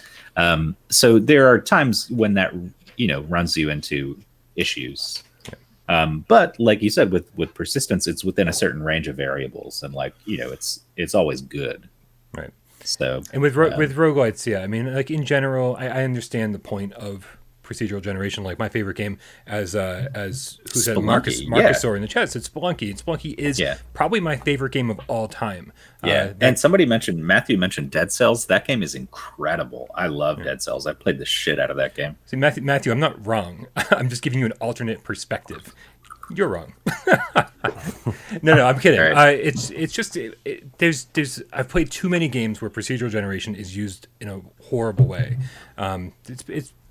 I just need to see this game. What I've heard about Swords of Gargantua isn't terribly positive, and so that's why I can't get excited about it, because everybody, like even in the chat, people are like, "Oh, if it's like the PC version, it's a bit pants," is what they said. And if somebody says the game's a bit pants on PC, I'm not too stoked. From what I heard, 12 months ago, before the Tesseract or Abyss update, I remember them saying it was just basic. Like you come in to arena, you do the combat and stuff, which I think is good. Like, the combat is similar to supposed to be like Golem and stuff.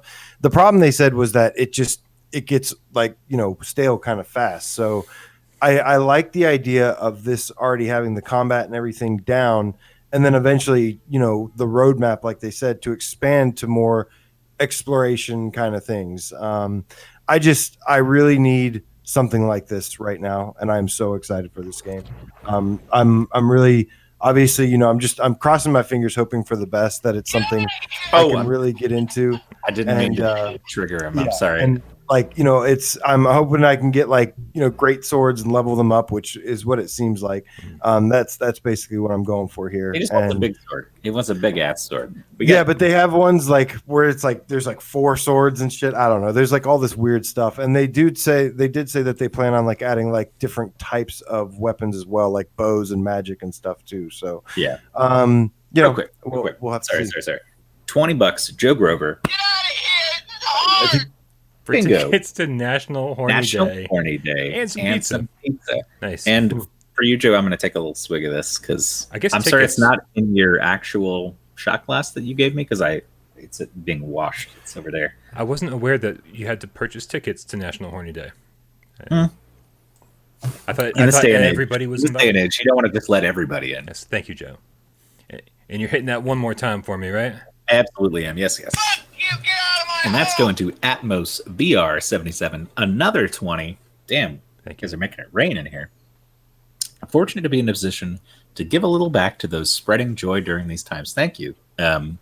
Appreciate what you guys do here. Thanks for all the great PSVR content. Hope Tree Guy's batteries never die. We all hope that. Yeah, no, I don't even want to think about it. I was just saying in chat, like I'll figure out if it happens. I'll figure out how to fix I'll have it. to cut him open because there's no like patch. Oh, like, we will I thought maybe perform there's a surgery. panel. Yeah, we'll get him up and running. I'm sure we'll figure out those batteries and get you a pack sent. I love that I'm reading Wonder Rob's comment and I can actually hear it. He goes, Wonder Rob says, his battery gets so low, he sounds like, fuck you, this is my dream. So I used to have a Pee Wee Herman doll that when you pulled it would make like sounds like a seen Pee Wee Herman stuff. Like I could see my house from here. But it became so dead that it was just the most creepy fucking thing. It would just make these like low rumbling like it's like Pee Wee, this is not right. I don't know if the batteries were low. I think there's maybe something else going on with a it. Goosebumps situation or some shit. All right. We got something. But yeah, awesome update and roadmap for this. Like I said, after playing Final Fantasy VII, you don't know how bad I need this game in my life. Like so bad. I was playing Beat Saber. Scratch that itch, man. It's not gonna. This game is not gonna fill your FF7 expectations. Well, I don't think anything is gonna fill. Well, yeah, that is my favorite game of all time. But I just, like I said, I'm ready for another sword fighting game, sword combat game. I loved Golem. I even liked the combat in Shadow Legend, even though it was like not perfect. It's okay, yeah. I like it in Skyrim, and it's not perfect. I just like sword fighting. I'm much more of a sword guy than a gun guy. I just feel like swords are so much harder to pull off because it's always waggly. Like guns are easy as hell in VR. Not in Golem. It wasn't. Well, I'm saying in general, like in most cases, it feels whoa, what the fuck was it? Oh, damn. Sorry, my earbud fell out, but it hit me a weird way, and I thought a bug flew in my ear. Sorry. All right. Real good. So everything's fine. There is a new game that was, I guess, announced today, actually, and it's called Blaston. And we want to talk about it. It's by Resolution Games. It's the opposite of blast off. You blast on something. Maybe blast on is step 1 and blast off is step 2.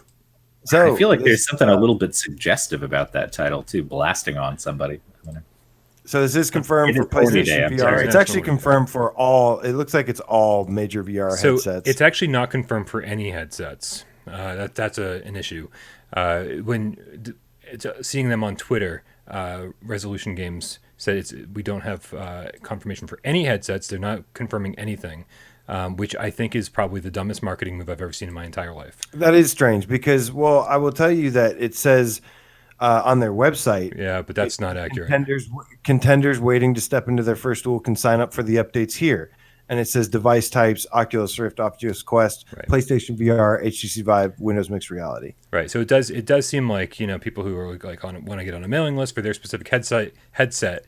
They do have options for every headset on their site, but they specifically said on Twitter moments ago, it is not confirmed for any platform specifically, which is just why would you?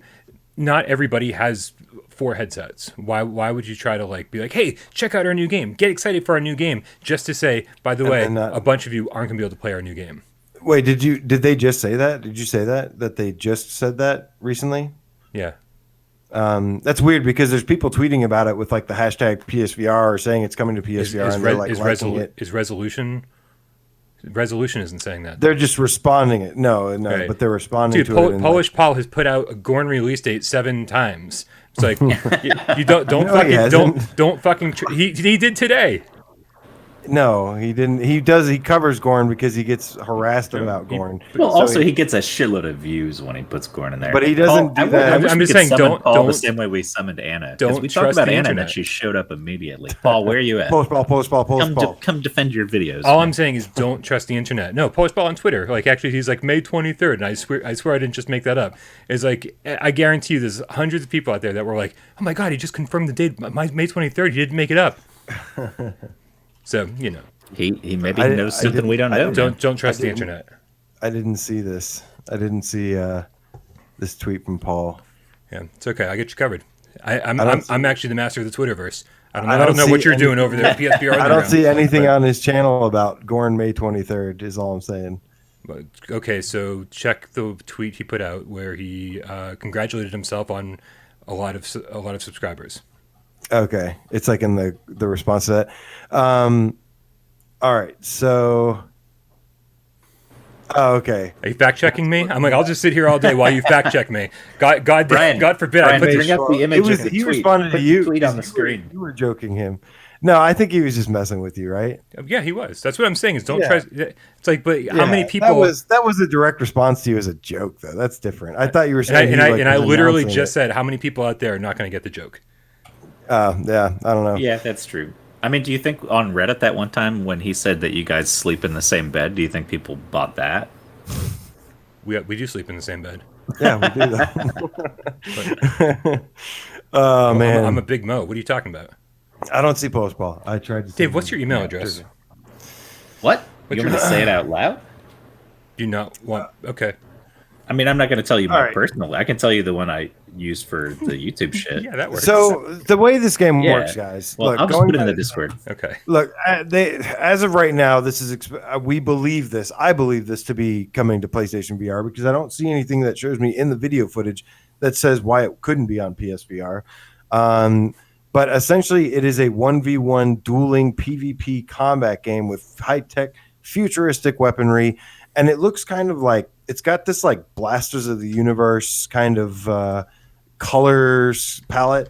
Where it's like all neon colors and stuff, and it shows like some bullet hell type elements to it, where one dude's shooting like a shotgun, and like you can actually use like it's dexterity and shooter based, where you dodge.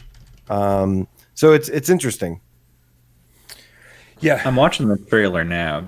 It doesn't. Yeah. I mean, are there multiple trailers? Because this doesn't really show gameplay. This is kind of a reveal trailer. This is pretty new. Yeah, this was just Yeah. like this today, so announcement. Like, trailer. I hope it's cool. I don't know. From that gameplay, I don't know that I love the idea of standing directly in front of someone with a gun and just shooting a gun at them. Like that close range seems weird. I don't know how the gameplay is. I feel like the way it's got to be designed. Yeah, I feel like it can't be that close. Like I know it looks close in the they trailer. make it look like you're like right in front They of each do other. make it look like really close to each other, but then to me that would take away from the whole being able to dodge attacks thing. Ooh, hold on though. Hold up. So this is the same people who made Angry Birds VR. Yes. And I actually think that is a well done game. They also made Bait, which is one of the most like consistently highly ranked games on Oculus Go and Oculus Quest. That's been around forever, but that they're like a kind of a heavy hitter now that I'm looking at this. Everybody's So I take it back. I'm kind of like interested to see how they do it because yeah, they're a competent team. So we'll see, I guess. So this, I mean, to me, this looks like a combination of Spark and Blasters, right? Yeah, right, like 1v1 blasters. right, One right. v one blasters, a little bit bullet hell, a little bit of just whatever. And I'm curious to know what you guys think of these kind of like I don't want to call it a dueling genre because it's obviously not a real genre, right?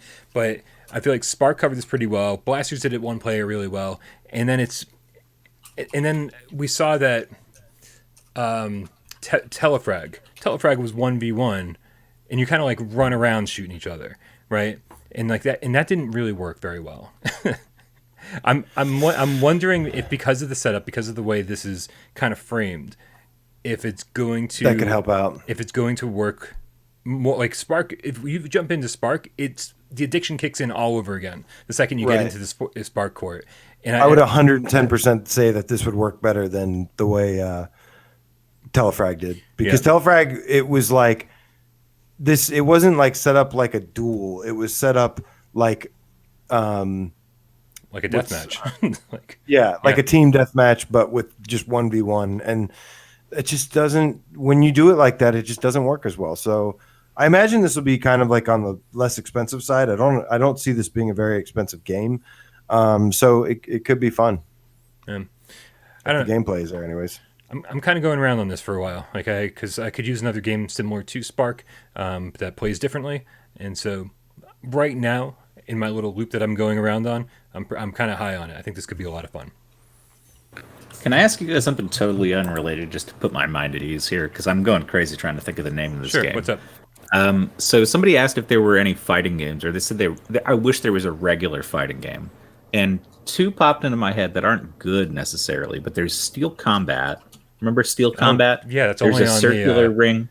That's only on the I think it's the Japanese Asian store, I think. Yeah. And then there's also this one that's like an anime-inspired game that controls like virtual on. It's like Toko where Kabuto.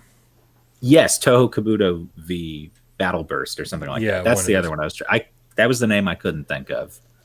So there are fighting games, they're just like not good. And with that, Brad Out of Hell says, Candy Love, my candy love, I need you. Oh, how I need you. Wow. I don't know if that's a reference to existing song that I butchered, but wonder how he's spending National Horny Day. I can guarantee you he's got something other than that lollipop going in out of the tracheotomy hole. I mean, it seems like a waste if he doesn't use it for more than that. Yeah, absolutely. Just saying. All right. Candy love. Like the real deep throat situation. All right, so I won't say anything like that again. Hey, man, it's National Horny Day. You can say whatever the fuck you want. All rules are off. Off. All right. Stay horny, guys. So yeah, good to hear you guys are ladies. excited about this one. Yeah. I would say, like I said, I started off, I was not excited, and now I'm kind of excited. Yeah. It's good. If they've made good games, I like it when you guys are excited, man. I like it when you guys are excited. Yeah, I think it's a really strange PR move to be like, we're not announcing which headset it's for. And then, but I can only assume that, I mean, it's resolution, right? Like, Angry Birds is on everything. So the hope is that they get this covered. Hells yeah. All right. So the final rumor that we got to get out of the way, because this is significant. Brian, we had gotten a viewer takeover question on Monday. And it caught me a little bit off guard, and it was regarding the latest rumors on Resident Evil 8. And essentially, Panzer Dragoon World. Yes, we're going to have to talk about this. yeah. I'm going to talk to these folks. Panzer Dragoon World. I already like you based on your name. Yeah, we actually did a whole GameScast on it. Yeah, we might talk to you. These guys follow. These guys are the ones who retweeted my Panzer Dragoon Saga review from like when I was reviewing retro games. So what's up, guys? How's it going? Wow. Thank you very much. Yeah, cool. Yeah, it's awesome. Yeah, we are all definitely very excited about that. We'll talk about that in a sec. Yeah. But anyways, let's get these rumors out of the way real quick. That the Panzer Dragoon is not a rumor, but I wanted to just address, because I didn't. When we had this question, I didn't realize that there was actually new rumors and stuff that had popped up, and a lot of this stuff I went back and checked, and I gotta say, guys, there are a lot of people doing videos on these rumors and stuff. Mr. Petrifying Pumpkins was kind enough to say before the video, because I started watching it, and it said there are spoilers, major potential spoilers in this. So thank you, Petrifying Pumpkins, for adding that. But then the problem is I went and watched another video, and the dude just flat out spoiled it for me. And I was like, God damn it. So wanted to share with you a couple things of significance, and wanted to get your take on it, both of you and the chat, of course, and see what you guys think about this. And I'm going to leave all the spoiler stuff out. Oh, I wanted you to ruin it for everybody. No, I was actually really pissed off that the dude just flat out said that. And I was like, dude, you got to give a spoiler warning for a game. But anyways, this all comes from Aesthetic Gamer, aka Dust Golem on Twitter, and basically said, okay, so the little game is done. This will be breaking this month with more details later, but not by myself. But I've needed to clear some stuff up. Resident Evil 2021, which is the year, of course, that it's rumored to come out, is Resident Evil 8. I thought they just counted up all the sequels and they were like, Jesus Christ, we've got a lot of these. I guess this is 2021. Right. But he says, but it wasn't always Resident Evil 8. During the most of its development, it existed as Revelations 3. And to me, that does actually kind of make sense, because Revelations, we were talking about, is the canon story of Resident Evil, just the lore, the canon story. But it's a fun game too on Switch. I've been playing Revelations a little bit. I had a good time with it. Yeah, Revelations is good. Essentially, what happened was Revelations 3 was received with a lot of praise and stuff by testers, and a lot more positive feedback than they expected. So the game has been given an additional year or two in the oven, is what he says, to convert itself to Resident Evil 8. And the most significant thing I want to say here, and again, this is like not spoiler stuff, but I thought this was interesting that it seems like they're going with a European setting with like a village and stuff. And so like RE4 kind of. Right. Yeah. And Code Veronica European as well? I want to say yes. I know at least part of it was. I think at least a chunk of it was, or was that Zero? No, I can't remember. Zero was on a train. That's all I remember. Right. Okay. No. Then it would be Code Veronica. But the other thing that's weird about this one is that the rumor is that it's going to take place or also feature a castle, also like Resident Evil 4. And the whole thing about the werewolves is supposed to be true. They were saying like the playtesters, they were fighting. There was like scenes where they had to just run and evade the werewolves.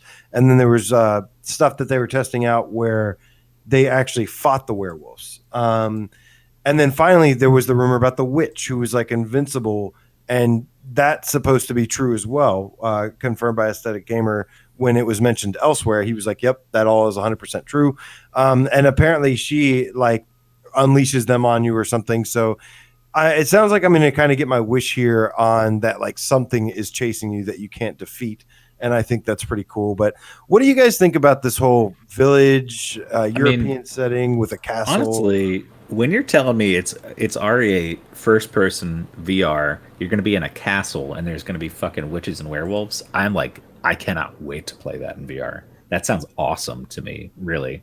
I know it's a change up, but just picture yourself in VR, in the RE engine, in a fucking castle, and there's a werewolf chasing you.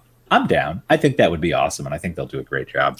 It's definitely doesn't seem like typical Resident Evil, but like you said, man, in VR, neither does 4. 4 is way out of line. I mean, and then they went to just like people were just like savages in like the sixth one or fifth one or something like that. I don't know. They weren't even like normal zombies anymore. Real quick, I want to get this in here before it scrolls too far down. Sounds like Castlevania. Joshua, the scientist game cat, says, watching without parole from work. Woohoo. Thanks, sir. Hope you don't get in trouble. Appreciate the money.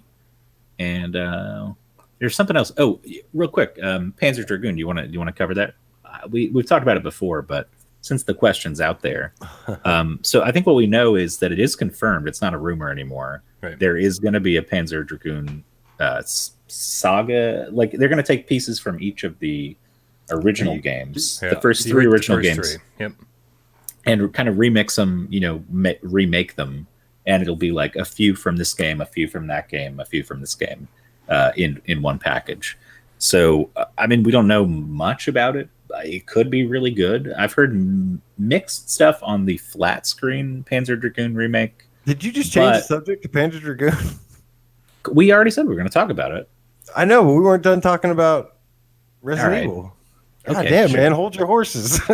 Well, I'm just saying, the Panzer Dragoon guy's going to leave before we talk about it. All right, fine, go ahead. RE8. I wanted to finish talking about this first. What else do you want to say about RE8?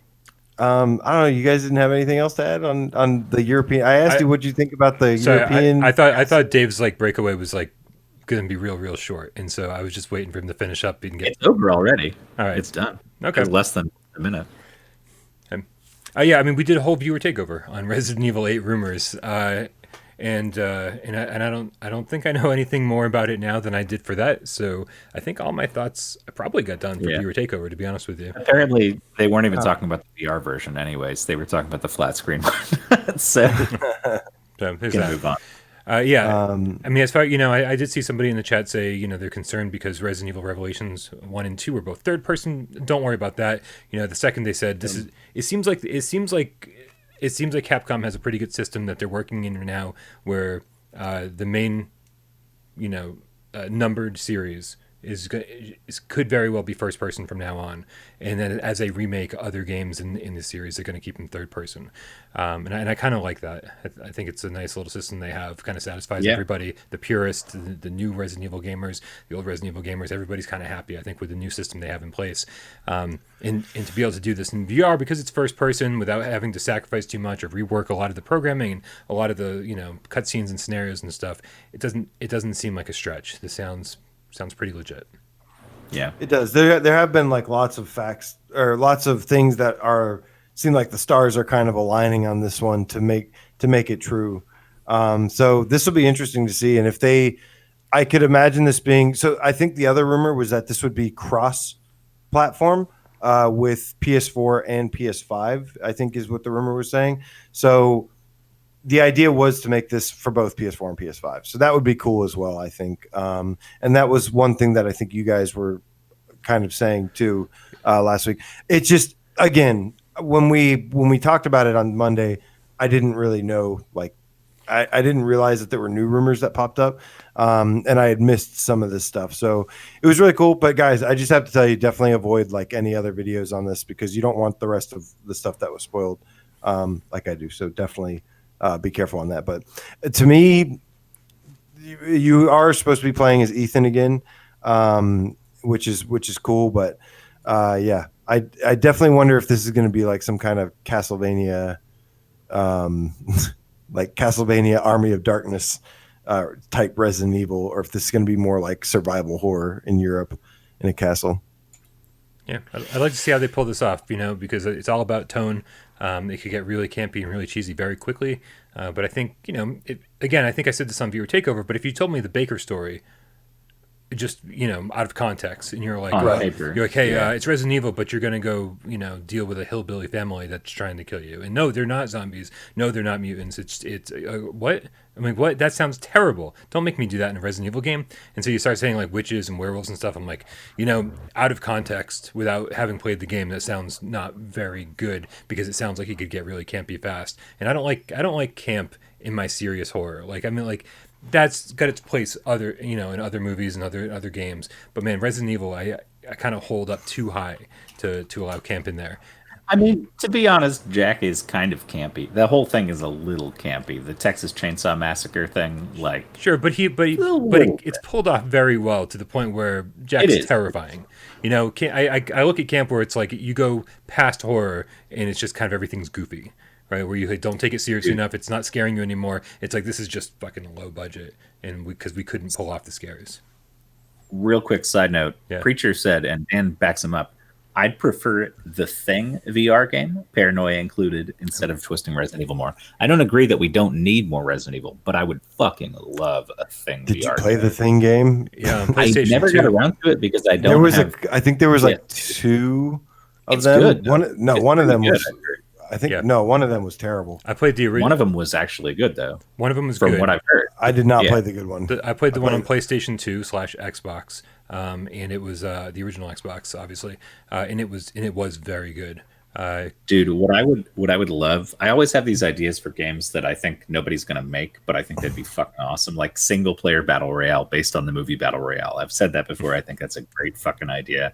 Get all those 100 people offline. I don't want to play with them. Okay, so for this one, I think it would be really cool to I totally lost my train of thought. I'm sorry. Okay, I'll come back to it. Yeah. Oh no, I know what it is. I know what it is. So you know how that scene in the thing where everybody turns on each other essentially, and it's like werewolves within in a scene. Yeah. Like nobody knows who's the good guy, who's the bad guy. People are being deceptive, whatever. Imagine having like a cooperative, team-based like survival horror game, and then at the end of it, you have to turn on each other. Yeah. And play werewolves. That would be so fucking cool. Like I would love to play that game. That would be pretty cool. Learn how to make games and get licenses. Yeah. I also see people in the chat, by the way, talking about Resident Evil's always been campy. And I'm like, you know what? I actually take it back a little bit, because when you go back to like the PlayStation 1 RE, like the voice acting was so bad. I mean, there's still running jokes about all of it. Even Capcom's in on the joke at this point. But like that was definitely unintentional. You know, the game was meant to be serious. But you know, you're absolutely right. Everybody who's saying it was campy, you're fucking right. All right. Now I think it's time to move on. What do we got? Did you want to talk about Panzer Dragoon some more? Or, like I want to No. I think we've covered it. I think we've pretty much covered it. And it's the person who asked the question doesn't even care about the VR one anyway, so it's fine. We can go on. All right. So Firewall Week 7 missions have been decrypted, and the special trinket item of the week is a rubber chicken. Woohoo! I honestly haven't played Firewall in a minute. I need to jump back in. It's been too long. It is time to jump back into some Firewall because I haven't been keeping up with it. I usually jump in every time they add a new map, but I don't know. I don't think they've added a new map since the oil rig or whatever. Not oil rig. What was it? Yeah, I think you're right. The one that we played. Rig. Yeah. The most recent one's the oil rig because the lobby got changed to the oil rig because it was the new one. Decepticons in the chat. Anything new in Firewall? Anything else we should be excited about other than rubber chicken? Is it like chicken? Does it hang off the side of your gun like a trinket? Is that all it is, or what? Yeah, I'm pretty sure it's a rubber chicken trinket. It should be a skin. They should let you dress as a rubber chicken while you're playing. There should be a contractor that's actually just a rubber chicken. There's a lot of people against that because Fortnite did that. There was a lot of people saying Firewall. They're like, no, like don't make any goofy outfits, blah blah blah. They're like, I want it to be like very serious. I can totally understand that. Yeah, but also it is a very immersive and awesome game. Yeah. Orsic says, "Isn't the Thing VR that VR mode for Prey from Arcane?" And that's not correct exactly. There was supposed to be an asymmetric multiplayer game. I think that might have been similar. It was like a 1v4 or something where somebody's the alien and other people aren't the alien. But that never came out. We only have the escape the room kind of like puzzle style stages from Prey. Yeah, so there is VR, but it's nothing related to that mode you're talking about. And that never came to PSVR. And at this point, I'm not really holding out too much hope. Probably not happening. Yeah. And there's Dej 19 or DJ 1984 says gold CQB. That's like the assault rifle coming next week. Yeah. The fully automatic rifle. Gold is a little gaudy. Firewall is great, man. Yeah. It's such a good game. I've fallen off of Firewall really hard. I need to get back on that. I think it's been way too long since I played. Well, last time we played, me, you, and Dave played together. Yeah, with Rypop. Oh, yeah, right. And with Rypop. And that was so much fun, man. We played on the oil rig, the latest map, which was confirmed. But, yeah, it was just so good. Such a quality game. I think, what did it make on our top 25 list? 3? Spot 3? I don't know. We need to finish the top 25 list. Yeah, I know. But yeah, that's a top 3 PSVR game for us. That's a system seller. That's the kind of game that some people buy a PSVR and just play that game. Oh, absolutely. Yeah, probably more than any other game. There are people who just play Firewall. Yeah. So real quick, Gumball's Game Room says there is a Prey VR multiplayer mode. Mimics vs. Humans. It sucks. That's PC only, right? Because it's on PlayStation. Wait, it made it to PlayStation. I didn't know. That's crazy. Oh, no. PSVR. I'm sorry. PSVR has a VR mode, but it's like a puzzle thing. Right. That's what we were just talking about. Yeah. I don't even know. Is that even? Did he say? Okay, yeah, there is. Yeah, that's what he says. There is a multiplayer mode. Right now, I assume you're saying that because you've played it, not because they announced it. Because they did announce it, and it just never came to PSVR. Right. So, yeah. They've been a little quiet on their VR plans over there. All right. So there was also I saw something. We've talked about Spuds Unearth a few times, and Do we have to talk about it again? Is that happening? not really. I just wanted to mention that it has a release window of April of this month or this month. So I don't know if that's actually going to happen, but there are signs that are pointing to it being this month, unless it's delayed, which means it would probably come like end of next month. Sounds like we're going to get hit with a lot of stuff at the end of next month. Is what really is going to be a lot of stuff. I just feel like they don't have a hard release date yet. It's not making it this month. No, This is crazy to me. So now Ryan is saying that it does have the multiplayer on PSVR 2. Did you guys ever get that memo? No, that must have been passed me entirely under the radar. And I remember the puzzle thing. Yeah, but I thought we were still waiting for the multiplayer mode. They definitely never like. It wasn't there announced day it or one. anything. Yeah, Well, no, it wasn't. And if it was added, it was not announced in any way, and I didn't see any news about it. So that's confusing to me. But anyways, since I'm talking at the moment, let's do this guy. My dream place. My dream world. This is Almighty Smeg the Game Cat. €10. Is euro and pound? The symbols. That's like a pound. That's a pound. Okay. Yeah. Is there Euros looks like an E? yeah. Euro looks like. I mean, I guess that kind of looks like an E too. I guess.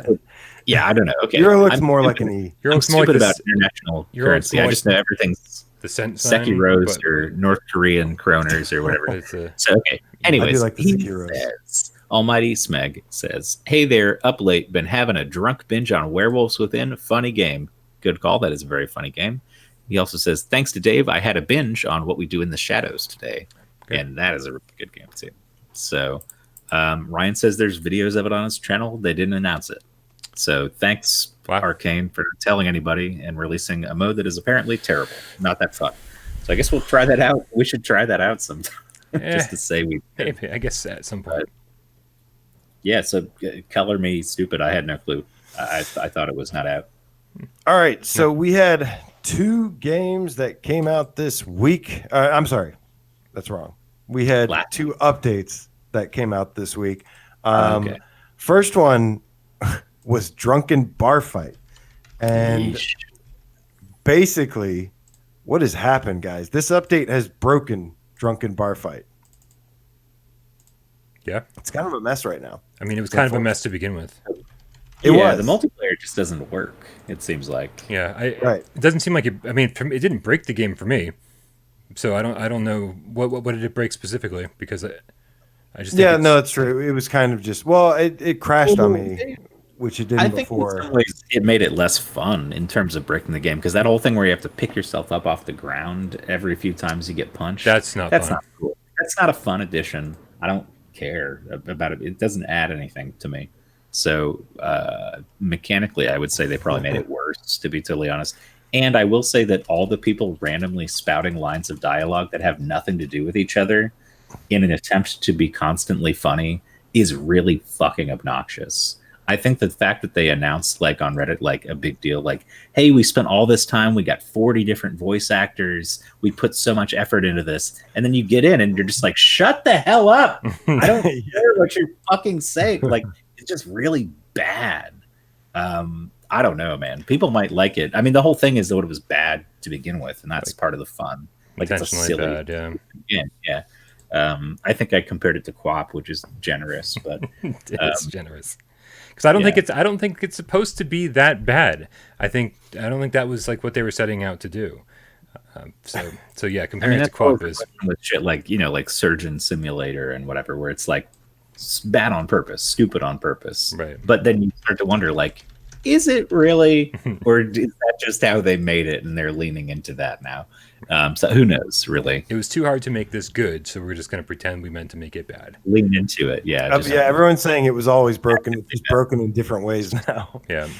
But I don't know. The game was never like broken for me. I mean, it had like really bad controls at first.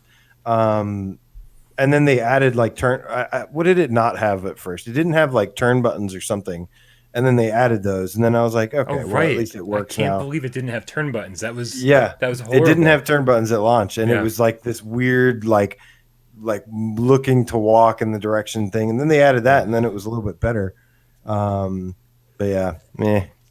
I mean, they did add. I mean, in all fairness, they added a fucking shitload of new stuff in this update. You know, the first thing is that it has an interface now. You bring up your tablet with the push of a face button, and then suddenly you've got all of your options, and you've got all these different things to get into multiplayer games. Even if the multiplayer is not quite working the way it should right now. Dave and I tried to play multiplayer during a stream, and basically shit hit the fan. Yep.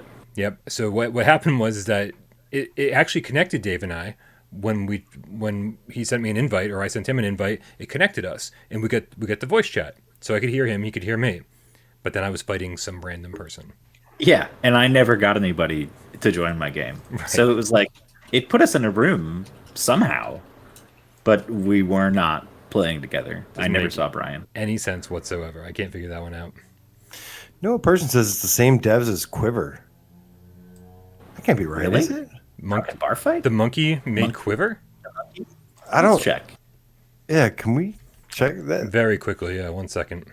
That's very strange. I don't think that's true. I don't either, because I remember No, I remember it's not. Quiver being like Developers Bluetooth. They published it. Yeah, they published it. Who published so they were it? Involved. The monkey. They published it. Okay. They published Quiver? Only on PSVR then. Probably, here's what I think. They took their drunken still bar makes fight sense. money. They took their drunken bar fight money off the stupid success of that dumb game, and then became a publisher to make some more money off a better game. Right? Like you just publish the game. You have the means to do that for somebody. Give them some resources, whatever. We got a tip. Tip. Get the fuck out of here. Fuck you. Communist Bean, the cat game. 20 North Korean kroners. Wow. And he says, here's some North Korean kroners, as Dave said. Smiley face, laughing face. Thank you, Communist Bean. All right. And then there was an update that came out this week. Yeah, so hopefully they fix Drunken Bar Fight. Yeah. I mean, and it's, and I got to say, when I dropped in, I was like, oh, this actually looks better than I remember it. And, there's a whole other place to fight. And you can fight in the alley. And there's an endless mode. And you can play God mode. And it's like, there's a shitload of options. So that's the thing. Yeah, guys, what's up? Their website is ridiculous. Oh, it's horrible. Like, don't even go to it. It looks like somebody made it in... I got to now. It looks like somebody made it in Angel Fire. It's actually a template. They have these parts where it says designing, inspiration, and work. And underneath each of them, it says, I'm a paragraph. Click here to add your own text and edit me. I'm a great place for you to tell a story and let your users know a little more about you. And job opening has 2 P's in it. They say designing for emotional impact, where impact is in all caps, but they made Drunken Bar Fight, which has no emotional impact at all. This is the weirdest fucking... It looks fake. Yeah. That's it. Oh my God.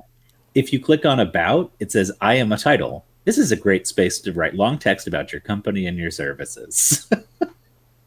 In the news, I am a paragraph. Last event, I'm a paragraph. It's not as bad as I was expecting. Company name. Weird. No, it's bad. They didn't even make the web. They didn't finish it. Yeah, it seems like a placeholder. Yeah. Well, they have current openings, and one of them is a programmer, and development. But anyways, there was an update that came out this week that actually isn't a complete train wreck, and that is Crisis Brigade. North America finally got the multiplayer update. Thank God. And we got to check it out. I know you two played it together, and then I played it with Brian and Niculo. Shout out to Nick, our trusty mod. Right away, I think the thing that we noticed was that it was kind of easy at first, or so we thought. I mean, by comparison, it was very, very easy compared to... If Crisis Brigade is super hard for you, it's a lot easier when there's 2 more of you, and you don't share health or anything, so you each get 3 hits. And then just one person goes down, goes into a spectator mode. I was using the aim controller, which I love that game with the aim controller. What were you using, Brian? Mm-hmm. I was using the aim because I hadn't used the aim in such a long time. Gotcha. My favorite way to control this game is the moves, because I love the manual reload, because you can actually reload so much faster when you do it manually. Otherwise, they purposefully make you wait. They penalize you for doing automatic reload. And it's just so satisfying. It's just a good mechanic. It feels good to reload and cock. Do the whole the reload thing is cool. So Tasuki said something that I wanted to call out. When you said it's easier, I think in general it is, but Tasuki says 3-player update was fun, just lacks good cover spots in some points for 3-player, and that was my main issue. Sometimes you're the guy who gets stuck with a really bad cover spot that is essentially not even cover. So I'm thinking of a few spots where like there's a big room in front of you and you come up an elevator or something, and there's 2 guys with cover on the right side from guys shooting in and some cover from the left side. If you're this guy over here, you're just like standing in the door. Like you're just like, hey, what's up, everyone? And you get shot the second you spawn. There's a few other ones where like you'll spawn behind wooden shit that immediately gets destroyed and you get shot, and it's not even cover anymore. So occasionally you'll feel a little miffed, like, hey, I see my teammates over there behind like an indestructible truck, not even able to get shot by anyone. And then I'm behind a chintzy little thing of like shitty wood that just goes. Yeah, I was the host, so I did. Well, in the original game, you were behind a little shitty thing of wood. I mean, that was just some of the, some of the spots that are was not depending great. on Like which there's better pack. cover for some players randomly, just like as you play through. That's the only issue with it. It's really cool. Yeah, otherwise. I mean, yeah, I mean, I could see They that. should tweak the cover points. I think they should tweak the cover points a little bit. If there was one that, maybe it was hard before, and that would have been the one you've had in single player. But if they give your teammates a much, much, much, much easier one to hide behind. I was also host, so I had like the normal spawn points. I kind of would have liked to get something different to see like what a different spawn point looks like. So I tried both. I was hosting and I was a guest, and I did get to see that, like I said, some are better than others. Well, when Dave and I first played, I had all the normal spawn points, and I was like, and you were talking about some of the issues you were having, and I was like, oh man, like AJ said, I want to see what those are. And today I got to see at least some alternate spawn points, right? But maybe I didn't see any of the ones that Dave experienced, because all mine were fine. Even as Geisen said, even like when you're in the middle of the elevator, when you're the guy in the middle, you can move, you can get out of the way and get into cover. You can.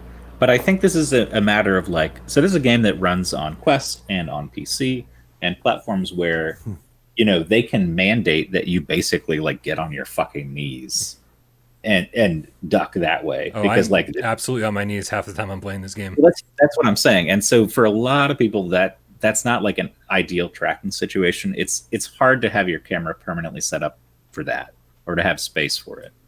So I tended to lose tracking because, I don't have the same setup floor to ceiling where it can see me if I go on the ground. Gotcha. Because I simply don't have anything higher to put it up on than my TV. So, I don't know. There's just certain ones. Tasuki's talking about the same exact spot that I'm talking about, stuck behind a crap pallet and had to lay on the floor to survive. You shouldn't have to lay on the floor. No, I know that there was pallets that I've had to duck down pretty low, or you just have to be quick too, because you can duck behind the pallet, but you could shoot before they shoot you and destroy the pallet. And that's something that even before, even just in the main game, that's something that I dealt with before, where hiding behind a little pallet, again, it was kind of the path that I took. And yeah, you can't just duck behind the pallet because they'll eventually break it and then shoot you still. So I don't know. Again, I have to play some more as not a host and try some different spots and really see all of them. But overall, I really love this update, guys. Oh yeah, it's great. And this game, Atmos was asking too. Yeah, this game is a blast, man. It's really, really good. Does anyone else find it weird that only the Preacher Plays called me out for the I'm on my knees half the time I'm playing this game? He's the only. I expect there to be a flood of comments. No, nothing. We already wore him down with all the horny day jokes, so I think that's all right. People are burnt out at this point. Yeah, I'm definitely burnt out. But yeah, do you think Crisis Brigade 2 is going to start out with this 3-player? Absolutely. Mode? Absolutely. Yeah. Oh, yeah. Maybe be a little bit more designed for it as well. I really like the ransom level the most. It was the most difficult and just the most chaotic. And yeah, Other like the first 2 levels. Well, the first level I could see being pretty tough, but the second level it was like We plowed through that so fast. yeah. The second level it seemed like it'd be a lot more fun on Hell, where each person just gets one shot each. Because we beat the first one really fast, but really excited for this. Christ Brigade 2. I mean, Yeah, and I will say, even though I mentioned the thing about some cover spots being unequally balanced or whatever, it is, I want to say, still easier and fun to play with multiple people. Like, I beat every stage in multiplayer, and I had not beaten every stage single player by any means. oh, nice. The other thing, too, is it seemed like it let me play the stages that I hadn't unlocked with the... remember how they had, like, the score gate? You had to get a high score to unlock level 2 and then a high score to unlock level 3. Right. That's not the case with multiplayer. I just picked whatever the hell I wanted from the Well, I drops. think you got rid of that entirely. I don't think that's a in requirement. single-player, Yeah, because nobody could get to the second level. Exactly. So they Seriously? just got. That's I mean, funny. I liked it. Yeah, I never got to the second level. I liked the game, but I never got to the second level. I liked the whole having to unlock it, but I also liked the changes that they made as well. So no complaints here. Yeah. Pretty cool for a free update, I gotta say. For a game that was single player, it's like, and it's like, oh, now it's suddenly 3 players. Like, oh wow, okay, that's cool. Highly recommend this game. It's dirt cheap too. Well, and it also was just 3 one levels. level too. It was like super bare bones. It was just one stage, no multiplayer. Yep. And Right. And extremely frustrating. And they tweaked it all. DLC. No paid DLC. I love it. Yeah, if you're sitting back there and you're going, man, this looks so dumb. I hate these kiddie games for PSVR. Like this is one of those where you're like, you have to fucking try it because You're literally shooting Donald Trump in the head in this game. It's not really a kiddie game. Like the cover of the game is like a mask of Donald Trump with a hole in the head. Right. Which again, I've seen the ransom mission. I've seen some comments. Not like kiddie. Right. I've seen some comments about that too. Talking about how it's like, I wish fucking politics would stay out of games. I'm like, have you ever seen a bank robbery with Richard Nixon masks? It's the same exact thing. It's a mask. Yeah. It's not a face. It's not Donald Trump's actual face. Right. It's a traditional bank robbery. That's what they're going for here. Yeah, for sure. So yeah, have you guys check it out? That's what I'm trying to say. Check it out. Play it. It's really good. Did you guys see? Was it Baby Driver where they're supposed to wear the Mike Myers masks, but then see it. Okay, so they're gonna rob this bank or like a armored truck, and one of the guys thinks they meant like Austin Powers Mike Myers, so he's wearing an Austin Powers mask. Baby Driver was good. It's a nice Guy Ritchie movie. Such a good movie. All right, so that actually concludes everything. Just want to run through the top 10 selling games from March. March last month. What month is it? I don't even fucking know anymore. It is, man. Number 10 was LA Noire, the VR case files. I imagine that's because it was on sale that it hit the top 10 games. Number 9 was Drunken Bar Fight, of course, because everybody buys that game. Number 8 was Until Dawn, Rush of Blood. That's fair. Keeping it up there. I like it. Great to see that it finally sold and is continuing to sell. I mean, and last time I checked, I don't know if this is true, but last time I thought I saw that Rush of Blood had surpassed 1.5 million copies sold. I believe. I don't know if that's a fact, but I don't think I've ever seen sales figures for Rush of Blood. If that's a fact, that's amazing. I mean, it took Beat Saber a while to hit 1 mil, and that was a big deal when they did it. So, and that was multi-platform. So that's why it could insane. be downloads because what was Rush of Blood a free plus game? It was. Maybe that has something to do with it then. Maybe it was like downloaded. Number 7, finally, thank you, North America. Number 7, Astrobot Rescue Mission was top selling on here. Number 7, thank you, for the love of God. Number 6, Arizona Sunshine. Okay, I'm mad at you guys again. We were cool. We were really happy. Arizona Sunshine should not be. No, I'm kidding. That was another one that was on sale. A lot of these were on sale, so that has a lot to do with it. But number 5 was Creed Rise to Glory, still one of the top selling PSVR games of last year from Digital Store. And again, they've been putting that on sale a lot. Servios is, I think, most successful game for sure. So I imagine they might have some. Success with The Walking Dead Onslaught, which I can't wait to see. Go ahead, Dave. Fuck you! Fuck you! Get out of here! That comes from Nihilist Ryan, the game feline, meow, with a $5 donation. Says, glorious show, fellas. Even without new games, it's never a dull moment. Big red heart. Thank you, Ben. Big red heart. We definitely had some fun today. Is that what we think Nihilist Ryan sounds like? Yeah, he's like a carnival barker. Glorious show, fellas. fellas. Even without new Glory. games, it's never a moment. I think we're gonna need. Right I think we're gonna need a viewer takeover intro. We need confirmation Yep. on this. Actually, Nihilist Ryan, did you send a viewer takeover intro already? I don't think we've ever seen him. I guess not. I don't think we have. Good point. Maybe. Number 4 is Super Hot. Another game that actually got an update that kind of messed with it a little bit. I've been hearing lots of reports of this, game being shaky or something, which is strange. So I don't know. Change that, because I don't remember new content or anything really. Like, I remember getting an update, but I thought it was just like a language update. I don't remember anything else. So I don't know. Yeah, that's all. But it did get a new update though. But it was like French, added French or something. Number 3, The Elder Scrolls 5 Skyrim VR. Fucking love this game, and it was on sale I think for like $17. And Skyrim is absolutely amazing. Just an update. Nihilist Ryan says that's exactly what I sound like. excellent. Oh, nice. I'm glad I nailed it. But has not made a viewer takeover intro, so get on that. Glory. But yeah, Elder Scrolls Skyrim number 3. Number 2, Job Simulator, which is actually on sale right now. Crazy. That's still number 2, man. Job Simulator sell every single month. But that makes more sense that honestly makes a lot more sense to me than Drunken Bar Fight. Because Job Simulator is actually good. Yeah. That was a game that I was so skeptical about for so long. And I literally played it like last year for the first time. I was like, this is actually good. Like, I was not expecting this to be good. But yeah, for such an old game, like, it's actually got a great sense of humor and everything. And number 1 of you make it sound like it's from the 70s. You're like, for such an old game, it's got a great sense of humor. Like somehow it's really up with the times being so old. It's like 3.5 years old. I mean, we should talk about RE7 like that. There's so many. Yeah, I mean, there are.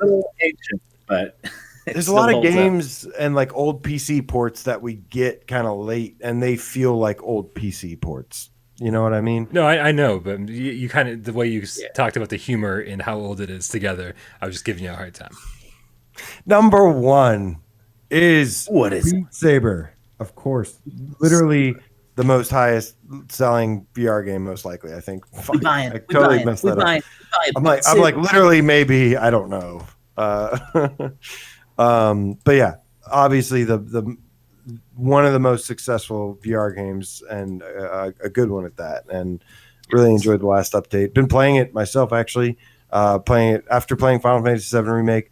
I was like, God, I want Final Fantasy VII music and Beat Saber, but one day we'll get some more variety there. But you'll get a quest. Amazing. Get that metal. Give me that heavy metal.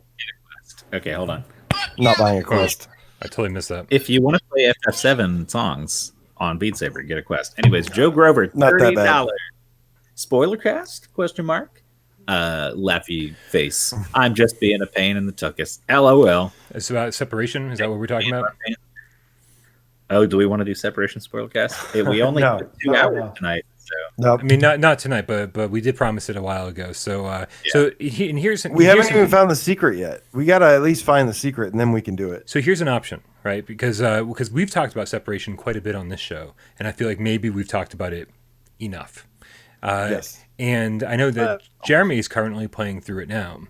We've got a few Why We Love episodes lined up, and then I figured eventually he'll finish it, and then we can kind of do a Why We Love episode on separation and make that a spoiler cast. But what if we had a live mega show with all 4 of us? Don't make me do stuff.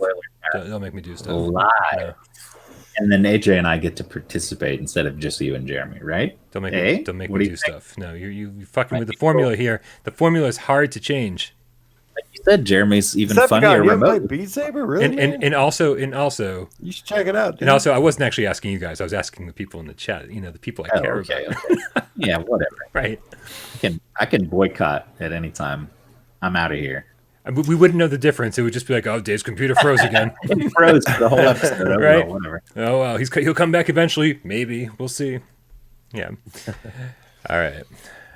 So yeah, but that is it, guys. So before we get out of here, can I talk a little bit about my disappointment with Disaster Report 4? Oh, absolutely. Yes. Because I did that. That's where I've been all week, right? Like I got viewer takeover up on Tuesday, and then nothing up on the channel until right before this show. I finally had the Disaster Report 4 review done. Let me tell you something about how little I enjoyed playing that game. And people did say that maybe I gave it too generous of a final score. What did you score it? It's like I a need to watch 5.5. your review. I haven't seen it yet. Okay, 5.5. 5.5, and only because it's fully functional. It works. You know, like it's a full game. Like, It is technically a game. On the surface, it is Right. a game. And like it does have it's a full PS4 game. It has PSVR stuff. Like it's just not put together very well. And I feel like if you start going below a 5, that's when you start getting into like broken territory. Like things just don't work right, or you know, this. But here's the thing: Disaster Report 4 starts off and it's fun. Yeah, I didn't mind the whole thing. How far did you get? I got past the first area, so I played only the good part. Well, so tell me a little bit about your experience, right? Because I want to. I've done it on 2 Gamescasts now. You know that, right? Yeah, but now we're talking. What do you about want to it- hear? Well, what I want to hear is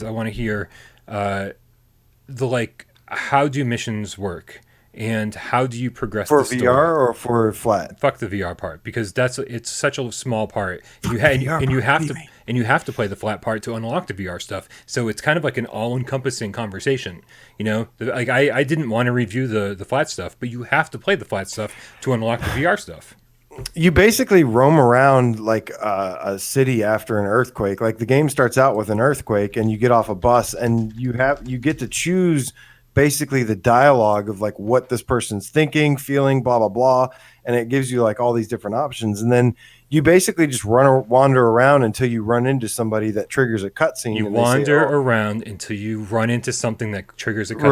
Right, No right. mission in place. There's Very no reason to like go No. here. You just fucking walk. You into just walk somebody's- into somebody and they're like, "Oh, my students, I can't find them. Can you help me find them?" And you're Right. like, "Yeah." And then you wander around looking for the students. See, and at least after that point, you're looking for the students, and you're like, I'm looking for students. But this was not even a mission. They were like, hey, there's a teacher out there looking for her students. Go find her. No. You literally just have to wander this entire huge area with hundreds of citizens all fucking distraught from the earthquake until you just happenstance run into her. And I'm like, Really? and That's a very poor design choice. It is, I don't like that. and that's basically how you generate every story going on. Like there's another one where you have to walk into like the freezer of a gas station or shop or something. convenience store, yeah. Convenience store, thank you. And then like you literally like find somebody in the bathroom or find somebody in the freezer, and then they're like, I need water, and then you have to go like figure out a way to find water. Yeah. But Like, and then there's like fetch quests I can deal with, but when it's just no direction whatsoever, and it's not a side quest, Yeah, this is the sounds only way to terrible. push the story forward. Like so, and so that first area that you're talking about, AJ, you're like, oh, it's not too bad, but it's not too bad the first time yeah. until it happens again and again Well, it and wasn't great again, either. and you're scanning the entire place, going, what could I have possibly missed in this gigantic area? I've walked up and talked to every single fucking You do person. kind of circle around the whole. It feels like you circle around the whole place a few times for sure. I could have gotten through the game in like 3 hours if I just had any sense of direction, and instead it's just a lot. Wait, Dave's talking and I don't hear him. How long did it actually take? 10 hours. And 10 hours of like misery, Oh my God. of misery. And the whole time I'm like just so irritated that this is such an outdated gameplay mechanic that like I'd expect maybe in the PlayStation 2 era, but like we've gotten past this. We've outgrown these stupid ways of advancing the story. To have zero direction, you have a compass, but the compass only tells you which direction north is. Why isn't there some kind of indicator you should be heading Nobody over says here go for the north. next? Yeah. No one ever says Gotcha. go north. Why there should be some kind of dot that says, hey, your next mission objective in this general direction. Something. Give me a crazy taxi arrow. Anything. and it's just nothing. And so too frequently I was just like, I don't know where the fuck to go, and I don't even fucking care anymore. And of course, when you have to do that, when only every couple chapters unlocks another PSVR mode, you have to play like 8 hours before you unlock all 5. Dude, so at this point, what I think, if I was a developer, Yeah. it makes a lot more sense, instead of forcing somebody through a game like that to get these little snippets of VR experience that aren't even really worth the price of admission of playing the flat screen game. Why don't you just do a thing where you release some VR missions as like a promotional product? Like, give me 3 disaster scenes. Because I remember that stuff can be cool. There used to be a ride at Universal that was essentially just you standing there. Yeah, it was. I can't remember what it was called. It was like an earthquake and Godzilla or something. It might have just been called Earthquake. I don't know. It might have been King Kong or something. It wasn't King Kong. No, it was separate. Where you just sit there. And I know then, it's something though. Like the ceiling crashes down, and then there's fire, and water's rushing in, and shit. Yeah. And you're just standing there watching a scene take place, but it was cool and immersive and awesome in like a theme parky way. I feel like something like that, just a few missions that are just like, oh, this is kind of cool, would draw people to buy their shitty game. And then they'd be like, oh, well, this sucks, but at least they wouldn't feel like I'm playing this shitty game just to get shitty content. It should just be like a little promo thing. It should be free. It's what it seems like to me. Yeah. And that's what the VR stuff feels like. That's the worst part of this. All of this is that you're unlocking it, and it's just not very good. You know, you don't have full control over where you're going. You kind of pick a direction to walk in, but it's not, oh, I want to go in this direction. It's you have to find a button prompt that says go explore this way, and a lot of times it's just teleport to that node, teleport to that node, teleport to that node, teleport to that node, and then finally it's okay, push R1 to start walking, and you can only walk down this one rail, and then you can stop the guy from walking, and you can make him run, but you get to the end of that rail and you look around and you're like, well, now what? It just seems so fucking cobbled together so poorly. I'm like, what are you guys even trying to accomplish here?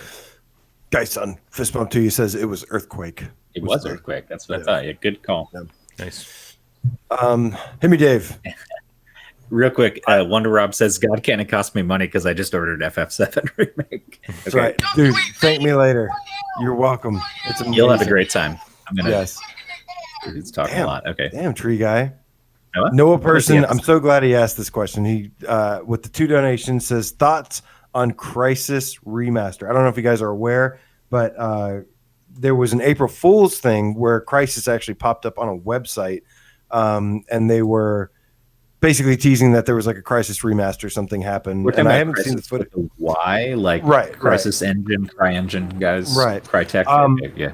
I've played all 3 of them. I loved the first 2 Crisis games, and I'm interested to see if you guys or the chat, am I the only person that liked the second or final act of the first Crisis? Because everybody really likes that game, but as soon as like everything turned into like sci-fi, everybody seems to fucking hate it. And I'm like, am I the only person that liked that part? Did you guys get that far? Did you play it? I didn't play the first one. I think I only played the second one. And I loved the first 2 Crisis games. The third one I didn't like at all. I want to say, honestly, the second, maybe it was the third. I don't know. Whichever one I played, it was like a beta or like a demo. I didn't play the whole game. I just tried it. And it was cool. But I think it was like a multiplayer beta or something. You played the third one. You played the multiplayer third beta. Yeah. It looked great. It was fun to play. I like the dynamics of the movement and the gunplay and stuff. They always look really good, right? Oh, they look amazing. They looked really, really good. But I loved Crisis 1 and 2. Like, Crisis 1 and 2 were absolutely amazing games. Johnny Rapout says Crisis 2 is the best. Yeah, I'm not part of this conversation. I don't think Crisis. I don't think I've ever really gotten into the Crisis games. Was like I don't know. I feel like besides Doom, like Crisis was like one of the first games to get me into like first person shooters. Like I was just blown away by it. So good. It was so difficult for me, and I think it made me better at first person shooters. Okay. Yeah, that works. I'm glad they asked that because I've been thinking about that all day. What was the question? Thoughts on Crisis Remaster? Yeah, the remaster. So is that a rumor or is that news? Like, that's actually confirmed now. And actually, I just saw that Burnout Paradise is being remastered for Switch as well. If they can make it run on people Switch, love can't that. they make it run on PSVR? Come on, man. Give me some Burnout on VR, man. Yeah, it's getting a little ridiculous. Burnout Paradise should have come to PlayStation VR when they remastered it for PlayStation 4. Pretty silly. Not everybody can be wiped out. Crysis is Crytek, right? So I mean, like, Yes. And weren't we CryEngine. weren't we concerned that they were like no longer at one point? Well, after Robinson was out for a while, I heard that they were sort of like Bankrupt. winding down. They tanked from Robinson. Robinson was Amazing game that no one Bad. buys. It's really such Really a bad. top It's 20. funny I would not call Robinson amazing. It's funny to see that side by side because it's not even a good game. What? Perfected Robinson's Insanity not says Crytek Engine would have been. Joe Grover says Robinson's You guys beautiful. hear I me, agree. or- It's a yeah, we can hear you. Okay, but just talk I about just it. That's say right. that Robinson is a Making good sure. game. Robinson is not a good game. It's a I bad can game. list a lot of not good games. Robinson's not on that list. I know you like Certainly- Robinson. Certainly better than Arc Park. Certainly better than Arc Park. That's Definitely for sure. better than Ark Park. Hell yeah. But that's like, what a compliment. Well, yeah. So setting the bar low is what we're doing here. Yep. All right, guys. What do you think? Is that going to do it for another episode of PSVR Gamescast Live? Oh just yeah. might. Good, because I'm tired. Somebody wants me to play my guitar. Actually, multiple people asked for me to play the guitar here. Oh God. I guess I'll bust it out. As you roll credits or the cat outro, I'll just do it. I'm not going to. To the cat. All right, you guys. Thank you very much for everybody hanging out. We appreciate everybody in the chat. We appreciate everybody who donated. We appreciate all the cats out there. We want to make sure you're being safe and taking care of each other, loving each other, especially on National Horny Day. It's very important that you love each other on National Horny Day. Somebody send someone over here on National Horny Day. Also, just want to snuggle. That's it. But also, we want to thank all the people who did not participate, all the people who sat back and just enjoyed the show. Because as you all know, that's who I was before doing all this. I just sat back. I never said anything. I was a huge fan of a lot of shows. Never said a fucking word. So I know you guys are out there. Thank you so much for watching. All right, guys. Thank you, Dave. Thank you, AJ. My name is Brian Paul. And we're out. Oh, yeah. All right, Atmos VR 77 Perfected Insanity SB says Little Wing. Bet you can't play that. That's a tough one. Johnny Rypop, the Stray Cat. Thank you for joining. Joe Grover. Decepticon. Gigi. That space shooter game, the Game Cat. Anything with apocalypse in the title is a bad game. That's true. I don't think that's been disproven yet. Is there any good apocalypse game? Bob Zarkoff, the Underground Dave Station Game Cat, still my favorite name of all time. Good night to you, sir. Todd Guyo, what's up, dude? You're awesome, man. Daniel Shrimp Cat, thanks for the stream. Thank you for watching, man. Let's see, Triangulator, thank you, man. Appreciate you guys. John Boy Dojo, crushing your heads. I crush your head. Crush your Johnny No Pockets, aka the Who Dat Game Cat. Great times indeed. Suzuki VR, thank you so much, man. Wonder Rob, thank you, man. Noah Person, thank you. Who else we got here? Matthew Largo, I appreciate you joining in, man. David Moore, they stopped paying their employees about Crytek. I hope not. Who else we got? Gumball's Game Room. I love the OG Crisis. Thank you, Gumball. I love the OG Crisis too. So good. So good. I killed the music on the outro so we could hear Dave, and I'm like, I barely hear Dave. It starts out. Am I playing too quiet? Like the first act of Predator. There we go. Crisis starts out like Predator, and then it turns into like some crazy other stuff. I think Dre Fed VR, the Game Cat. Thank you. Oh, guys, on fist bump to you. Who else we got here? Guys, I hope you guys are having a great day. Joshua, the Scientist Game Cat, or Donatello of Game Cats. Ash VR, what's up, man? Please. Says get a quest. No. I refuse. I've already got a quest. I don't need another one. Yeah, I don't want a quest. I think it's a great piece of device or whatever, but it's a great pizza device. It's a great pizza device. Okay. It plays VR games and it makes pizza. Thank you, DJ. I'm Thank you, DJ fucking having happy horny day, everybody. Meow meow. We love you.